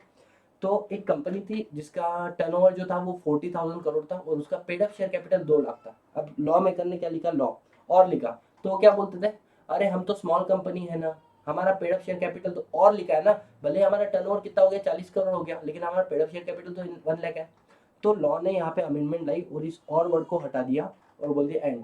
आपका पेड अप शेयर कैपिटल भी 2 करोड़ के नीचे चाहिए, आपका टर्नओवर भी 20 करोड़ के नीचे चाहिए। बहुत बढ़िया। और इसके बाद में क्या बोला है, इसके बाद में बोला है कि सर कौन कौन स्मॉल कंपनी नहीं हो सकता, नॉट एप्लीकेबल। तो बोले एक पब्लिक कंपनी कभी स्मॉल कंपनी नहीं हो सकती, एक होल्डिंग कंपनी कभी स्मॉल कंपनी, क्योंकि यार तुम किसी और को संभाल रहे हो, तुम कैसे स्मॉल कंपनी बोल सकते हो खुद को। सर एक सब्सिडरी कंपनी कभी स्मॉल कंपनी नहीं हो सकती, सेक्शन 8 कंपनी कभी स्मॉल कंपनी नहीं हो सकती, नॉन प्रॉफिट ऑर्गेनाइजेशन या किसी भी स्पेशल एक्ट के अंदर बनी हुई कभी कंपनी कभी स्मॉल कंपनी नहीं हो सकती। ठीक है, यस सर। तो ये सारी बातें यहाँ पे इन लोगों ने कर ली है बच्चों स्मॉल कंपनी के बारे में। That small company means other than public company लिखा हुआ, small company defined as other than public company. इसका paid up share capital 2 crore से ज़्यादा नहीं होना, डज नॉट एक्सीड 2 करोड़, और इसका turnover does not exceed 20 crore, provided that holding company nothing in small company को अप्लाई नहीं होगा, होल्डिंग कंपनी कभी स्मॉल कंपनी नहीं होती है, सेक्शन 8 कंपनी कभी स्मॉल कंपनी नहीं होती है, स्पेशल एक्ट से बनी हुई कंपनी कभी स्मॉल कंपनी नहीं होती है, सब्सिडरी कंपनी कभी स्मॉल कंपनी नहीं होती है। Hope so you understand all this point right. Dormant company, company जो बनी है फ्यूचर में बिजनेस करने के पर्पज के हिसाब से, और बराबर आज वो बन बैठी है, वो अपनी इंटेलेक्चुअल प्रॉपर्टी खुद के नाम में होल्ड कर रही है, लेकिन बिजनेस कब करेगी, फ्यूचर में। तो ऐसी कंपनी कौन सी कंपनी है, डॉर्मेंट। उसके अंदर कोई बिजनेस नहीं, कोई सिग्निफिकेंट अकाउंटिंग ट्रांजेक्शन नहीं है उस कंपनी के अंदर, there is no significant accounting transaction. Nidhi company बच्चों क्या होती है, समझना एकदम आराम से, फोकस करना। 3 4 5 लोग मिले, ठीक है, उन्होंने आके पैसा जमा किया उस कंपनी के से, वो क्या करते हैं, कुछ भी बिजनेस करते हैं, वो लोग अपने ही मेंबर को पैसा देते हैं, अपने ही मेंबर से पैसा लेते हैं, अपने लोगों के बीच में सेविंग हैबिट को डेवलप करते हैं, ठीक है, कल्टीवेट करते हैं। तो ऐसी कंपनी को माना जाता है कौन सी कंपनी, निधि कंपनी। बच्चों लिस्टेड कंपनी के डेफिनेशन में मेजर अमेंडमेंट चेंजेस आई हुई है, तो लिस्टेड कंपनी की डेफिनेशन में यहाँ पर कवर नहीं कर रहा हूँ, ठीक है, यस सर। एंड गाइस यहाँ पर हमारा गवर्नमेंट कंपनी मतलब जिसका मोर than 51% of paid up share capital, 51% या उससे ज़्यादा पेड अप शेयर कैपिटल किसके पास होल्ड है, एक तो सेंट्रल गवर्नमेंट या फिर स्टेट गवर्नमेंट या स्टेट गवर्नमेंट्स, एक स्टेट गवर्नमेंट या एक से ज़्यादा स्टेट गवर्नमेंट, या फिर partially by central government and partially by state government और स्टेट गवर्नमेंट्स। मतलब 51% से ज़्यादा पैसा अगर गवर्नमेंट के पास होगा आपकी कंपनी का, तो आपकी कंपनी क्या बन जाएगी सर, गवर्नमेंट कंपनी बन जाएगी। अब बच्चों यहाँ पर एक क्लैरिफिकेशन दे देता हूँ मैं आप लोगों को, लोगों ने इसका इंटरप्रिटेशन गलत करके रखा है, ठीक है। अगर आपको गवर्नमेंट कंपनी का स्टेटस देखना है तो आपके पास 51% होना चाहिए पेड अप शेयर कैपिटल का, ठीक है, चाहे वो paid up share capital include equity share plus preference shares, ठीक है। अब इसके अंदर आया बच्चों एक अमेंडमेंट। अब ये अमेंडमेंट पढ़ाने के पहले मैं आपको रियलिटी बताता हूँ। गवर्नमेंट कंपनी को क्या मैं बोल सकता हूँ, बहुत सारे एग्जाम्शन दिए हैं लॉ ने, बहुत सारे एग्जाम्शन दिए हैं गवर्नमेंट कंपनी को, लेकिन बोला जाता है अगर आपको ये एग्जाम्शन चाहिए है तो आपने अंडर सेक्शन 92 डिफॉल्ट नहीं करना चाहिए, मतलब एनुअल रिटर्न फाइल करने में आप डिफॉल्ट मत करो। एनुअल रिटर्न बच्चों फॉर्म याद है, MGT 7, ठीक है। दूसरी बात इन्होंने क्या बोली है कि अंडर सेक्शन 137 के अंदर, मतलब सर फाइनेंशियल स्टेटमेंट फॉर्म याद है AOC 4, इसके अंदर आपने डिफॉल्ट नहीं करना है, ठीक है। अगर आपको गवर्नमेंट कंपनी के क्या लेने, बेनिफिट लेने, एग्जाम्शन का फायदा लेना है। अब इस अमेंडमेंट ने बच्चों यहाँ पर डाल दी तीसरी कंडीशन, ये थी पहली कंडीशन, ये थी दूसरी, और ये है तीसरी, कि अगर कंपनी में DVR इशू किया है, याद आ रहा है बच्चों मैंने आपको मेंबरशिप चैप्टर में भी DVR के बारे में डिटेल में बताया था, डिफरेंशियल वोटिंग राइट, ठीक है। हाँ, अगर तुम्हारी कंपनी में DVR इशू किया है, तुम्हारी कंपनी में DVR इशू किया है, तो आपके पास 51% of paid up share capital है, बट आपके पास 51% टोटल वोटिंग राइट नहीं होगा, तो आपको एग्जम्पशन नहीं मिलेगा, गवर्नमेंट कंपनी के फायदे नहीं मिलेंगे, एग्जम्पशन नहीं मिलेंगे। और वहीं पे इन्होंने आगे बोला है कि अगर आपके पास 51% of paid up share capital है, बराबर, तो यहाँ पर ये बात तो डिसाइड हो जाती है कि आप गवर्नमेंट कंपनी हो, यहाँ पर भी आप गवर्नमेंट कंपनी हो, यहाँ पर भी आप गवर्नमेंट कंपनी हो, और आपके पास बिकॉज ऑफ DVR 51% से ज़्यादा टोटल वोटिंग राइट भी है, तो ही आपको गवर्नमेंट कंपनी के एग्जम्पशन के फायदे मिलेंगे। मतलब बोलने का मतलब क्या, अमेंडमेंट ये आया था बच्चों कि अगर आप गवर्नमेंट कंपनी हो, ठीक है, तो आपको बहुत सारे एग्जामेशन मिलते हैं, दो सेक्शन को कंप्लाई कर लो, 92 और 137, ठीक है। अब इन्होंने बोला अगर आपकी कंपनी में डीवीआर इशू किया है, डिफरेंशियल वोटिंग राइट इशू किया है, and if your government company, दोनों भी केस में आप गवर्नमेंट कंपनी हो, क्योंकि आपके पास more than 51% of paid up share capital है, तो आप गवर्नमेंट कंपनी हो। लेकिन अगर आपके पास 51% टोटल वोटिंग राइट नहीं रहेगा तो आपको गवर्नमेंट कंपनी के बेनिफिट नहीं मिलेंगे, और अगर आपके पास 51% टोटल वोटिंग राइट भी होगा तो ही आपको गवर्नमेंट कंपनी के बेनिफिट मिलेंगे। समझ में आया? सर ऐसा क्या लॉजिक है बच्चों, इसके पीछे लॉजिक ये है कि आप बोलने के लिए गवर्नमेंट कंपनी हो दोनों भी केस में, लेकिन गवर्नमेंट कंपनी होने के बावजूद भी एक केस में गवर्नमेंट की नहीं चलती क्योंकि आपके पास टोटल वोटिंग राइट ही 51% नहीं है, दूसरे केस में कंपनी गवर्नमेंट की चलती है। तो बोले जहां पर गवर्नमेंट की चलती वहां पर एग्जाम्शन मिलेंगे, जहां पर गवर्नमेंट की नहीं चलती वहां पर एग्जाम्शन नहीं मिलेंगे, ठीक है। ये है बच्चों रियल इंटरप्रिटेशन। अब यहाँ पे लोगों ने मिस इंटरप्रिटेशन क्या किया, इसका इंटरप्रिटेशन, गलत इंटरप्रिटेशन जो बोलते हैं ना, गलत इंटरप्रिटेशन ये है बच्चों, इन्होंने क्या बोल दिया कि अगर आपके पास 51% ऑफ टोटल वोटिंग राइट है तो ही आप गवर्नमेंट कंपनी हो, 51% ऑफ टोटल वोटिंग राइट नहीं है तो आप गवर्नमेंट कंपनी नहीं हो। ये सब घोचूपना है, ये सब क्या है, घोचूपना है, ठीक है। आ जाओ, तो government company where not less than 51% of paid up share capital held by the central government or state government and state governments, or by partially by central government and partly by one and more state government or state governments, ठीक है। Include company which are subsidiary company. अब बच्चों government company की subsidiary भी government company हो जाती है, ठीक है। गवर्नमेंट कंपनी की सब्सिडरी भी गवर्नमेंट कंपनी हो जाती है। I hope guys you understand all this points, right. अब यहाँ पर जो है which is not relevant right now, ठीक है। ऑफिसर क्या होता है, केएमपी क्या होता है, केएमपी के बारे में डायरेक्टर में पढ़ेंगे, प्रमोटर के बारे में बच्चों प्रमोशन इनकॉर्पोरेशन ऑफ कंपनी के बारे में मैंने डिटेल में पढ़ाया है। लेकिन आप ऐसे याद रख दो, प्रमोटर मतलब जिस बंदे का नाम एनुअल रिटर्न में लिखा होगा या जिस बंदे का नाम तुम लोग प्रोस्पेक्टस में लिखा होगा एज अ प्रमोटर, उसको प्रमोटर बोलते हैं। Answer is yes. जिसके बोलने से कंपनी को हम लोग, जिसके एडवाइस से कंपनी को कंट्रोल किया जाता है, board of director accustom to act, बराबर, in accordance of whose advice and direction board of director accustom to act, उसको भी हम लोग क्या बोलते हैं, प्रमोटर ही बोल देते हैं, राइट। या जिसका कंपनी के ऊपर कंट्रोल है, जिसका कंट्रोल है over the affairs of company, इसको याद रखो। प्रमोटर मतलब पर्सन हु कैन, कैन मतलब सर जिसका नाम प्रोस्पेक्टस या एनुअल रिटर्न में लिखा है, जिसके एडवाइस पे board of director custom to act और जिसका कंपनी के ऊपर कंट्रोल है, उस व्यक्ति को हम लोग क्या बोलते हैं बच्चों, प्रमोटर बोल देते हैं। आ जाओ, इंडिपेंडेंट डायरेक्टर मतलब सेक्शन 149 सबसेक्शन 6 की क्राइटेरिया को जो सेटिस्फाई करता है वो इंडिपेंडेंट डायरेक्टर होता है, जिसको अपन कंपनी में एज इंडिपेंडेंट डायरेक्टर बोलकर अपॉइंट करते हैं। ऑडिटर चैप्टर का ऑलरेडी मैंने रिवीजन डाल लिया है, उसको आप देख लेना।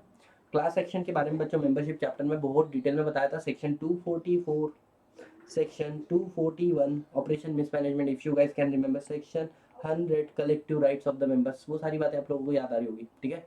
Formation incorporation of company, and over here we are done with the entire chapter of company act, बराबर, चैप्टर नंबर 1 बहुत डिटेल में हो चुका है। अब सर इसके अलावा क्या है, इसके अलावा कुछ केस लॉज है जो आप लोगों को पढ़ने हैं बच्चों घर के ऊपर, मैंने आप लोगों को ऑलरेडी दे दिया है यहाँ पे, सिर्फ यहाँ पे मैं आपको हिंट दे रहा हूँ कि केस लॉ कहाँ कहाँ से पूछे जाते हैं। एम इज यहाँ पे बच्चों केस लॉ है Macaura versus Northern Assurance company limited से, hope so you remember, Macaura versus Northern Assurance company, separate property, ये वाला केस लॉ आपको याद आ रहा है बच्चों, इंश्योरेबल इंटरेस्ट, बराबर, even though you hold 100% share in the capital but you does not hold the insurable interest in the property of company. दूसरा केस लॉ जो है बच्चों वो आपको पूछा गया है किसके ऊपर, XYZ is engaged in the petroleum product and for the last few years company is facing the problem, अच्छा, struggling with the some of the difference between the workman and the, okay बच्चों ये case law क्या हुआ था, इस case law में ऐसा हुआ है कि कंपनी जो है वो अपने वर्कर को पेमेंट नहीं कर पा रही है, कंपनी के वर्कर जो है वो बहुत स्ट्रगल कर रहे हैं। अब इन लोगों ने क्या किया, कंपनी की शूटिंग की और कंपनी की जो मेंबर को स्ट्रगल हो रहा है उसका उन्होंने क्या कर दिया बच्चों, न्यूज़पेपर में एडवर्टाइजमेंट दे दी, बता दिया लोगों को publicly.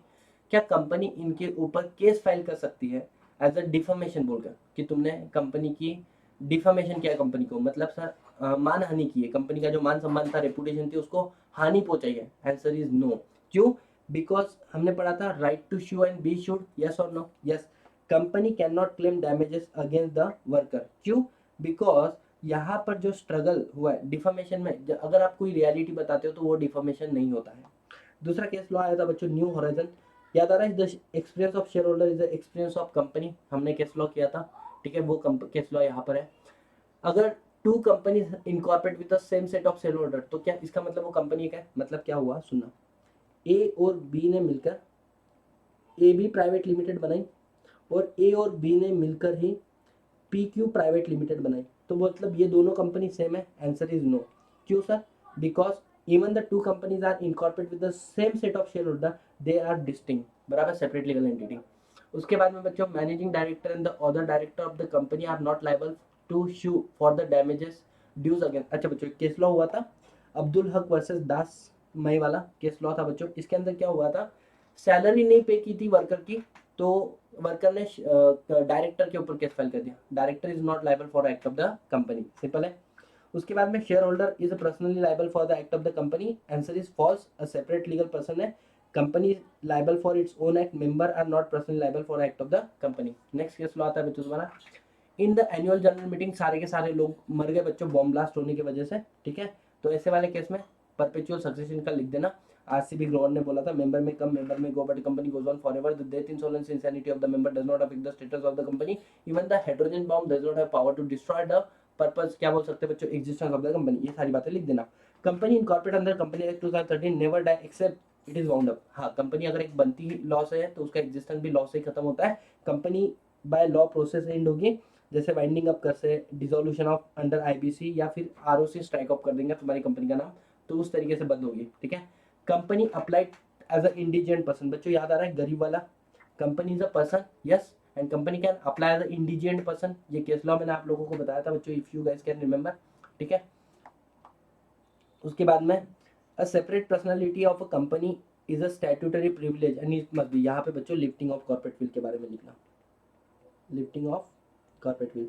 So here I am done with the entire chapter with all the previous year question paper, ठीक है, डन गाइस, सॉर्टेड एकदम आराम से। और इसका जो लिंक है वो आपको डिस्क्रिप्शन बॉक्स में मिल जाएगा, यूट्यूब पे भी अगर कोई लेक्चर देख रहा होगा तो, ठीक है। चलो बाय गाइस। अच्छा by the way, are you guys happy with this? Are you guys happy with this? बताओ सर, इतना भयंकर डिटेल रिवीजन हम लोगों ने किया है ना, और तुम लोगों ने भी पेशेंस बताया अपने, जिस टॉपिक को पढ़ने के लिए हमें 10-12 घंटे लगे थे, उस टॉपिक को बच्चों हम लोगों ने कंप्लीट किया 1 आवर 46 मिनट के अंदर, ठीक है। Now you guys need not to refer anything, ये रिवीजन के बियॉन्ड कुछ भी नहीं हो सकता है। जो मैंने 4 पेजेस आप लोगों को दिए ना, उसकी प्रिंट आउट निकाल लेना, which is more more more than enough, ठीक है। चलो, anyone any single problem till now? Anyone any single problem? ठीक है, दिशा, अभी, दीपांशु, प्रिया, चंदनी, बहुत बढ़िया बहुत बढ़िया। बच्चों क्या एक बात एग्री करते हो आप लोग? एग्री करते हो आप लोग? इतना तो मैं तो मतलब कुछ बच्चों को फ्री शिफ्ट दिया हूँ, कुछ बच्चों का मैं पेड लिया हूँ, बट आप एग्री करते हो कि अगर बाहर की क्लासेस में थोड़ा सा भी तुम लोग कंपैरिजन कर लोगे ना, यू विल नॉट सी इतना डिटेल में कोई पढ़ाता है। आपने नोट्स बहुत अच्छे से बनाए हैं, थैंक यू सो मच यार, थैंक यू सो मच। ऐसे सारे चैप्टर के सारे नोट्स आप लोगों को मिल जाएंगे, ठीक है। यहाँ इतना तो कोई पेड क्लास वाला पैसे लेके भी नहीं करता है। एंड वेरी सुन जब मेरा कोर्स कंप्लीट हो जाएगा ना बच्चों, उसके बाद में मेरे कोर्स का प्राइस हाइक हो जाएगा, because I know what kind of efforts I am putting, right. और ये मैं सिर्फ बोल नहीं रहा हूँ, I mean it, I mean it guys. आप लोगों ने सेक्शन 90 वगैरह भी देखा, क्या लेवल पे हम लोगों ने हद पार उसकी इंटरप्रिटेशन की। अच्छा मैं simple question to one and all, तुम लोगों ने सेक्शन 90 को कितनी बार देखा? मैंने आपको बोला था मैंने पढ़ाने के बाद में इसको और देखना, फिर से कितनी बार देखा? Please answer. 2 बार। तो दीपांशु मैं बोल सकता हूँ आप मॉड्यूल को भी खोल के देखोगे तो सारी बातें आती है, और ऐसा लगता है कि मॉड्यूल में कम देखा, क्या बात है, 2 टाइम्स 2 टाइम्स 2 टाइम्स, अभी, प्रिया, चांदनी, क्या बात है। क्या मैं बोल सकता हूँ बच्चों अब मॉड्यूल भी तुमको फालतू लगने लगा होगा? बोलो हाँ, मॉड्यूल भी तुम लोगों को फालतू लगने लग गया होगा, क्योंकि मॉड्यूल से ज़्यादा डिटेल हम लोगों ने कवर किया है। जी सर, कल मिलते हैं हम लोग, मेंबरशिप चैप्टर को खत्म करते हैं। And one more thing guys, तुमको मतलब फील नहीं होगा, बट आज मेरा तबीयत बिल्कुल भी अच्छा नहीं है, पता है। आज मेरा तबीयत बिल्कुल भी अच्छा नहीं था, the reason is very simple, बीमार हूँ एक्चुअली मैं। तो कल मैं चले गया था सियागढ़, उसके पहले तुमको बताया मैं पालकी में चले गया था बच्चों, पैदल वारी किया था मैंने पुणे से सासवड़। कल मैं चले गया सियागढ़, मॉर्निंग में वहाँ पे बारिश वारिश हो रही थी, एकदम ठंड भरी पड़ी हुई थी। और वहाँ पे फिर वो मैगी खाओ, उसके बाद में क्या बोल सकते हैं, भजिए खाओ, ये खाओ वो खाओ, तबीयत खराब हो गया था मेरा। तो स्टिल आई डिसाइडेड कि मैंने बोला तुम बच्चे बोल रहे थे ना सर एक टाइम फिक्स कर लो क्लास का, ठीक है। तो मैं तुम्हारे नोट्स भी बना रहा था, मेरे ऑफिस के काम भी शुरू है, और साथ ही साथ में बच्चों मेरी तबीयत भी अच्छी नहीं थी, ठीक है। Therefore I take around 1 hour late किया मैंने क्लास को, बट जो कमिट किया उसको कंप्लीट किया, ठीक है। तो यहाँ से एक बात हमेशा याद रखना, दैट आपके अंदर डेडिकेशन होना चाहिए and you should be committed, ठीक है। चाहे फिर थोड़ा सा लेट क्यों ना हो, लेकिन कंप्लीट करना है जिस बात को बोला है, ठीक है। और यार मैं एक बात मानता हूँ कि अगर मैं एफर्ट्स लूंगा ना तो फिर तुम बच्चे एफर्ट्स लोगे। अगर तुम्हारा टीचर एफर्ट्स लेते हुए नहीं दिखेगा तो तुम बच्चों के अंदर एफर्ट्स लेने की इच्छा नहीं होगी। समझ में आ रहा है? हम लोग पढ़ते वक्त हंसते खेलते हैं, but I do personally feel कि जब मैं पढ़ाता हूँ ना तो मेरे एफर्ट्स दिख के आते हैं। I don't know about anyone else, है ना।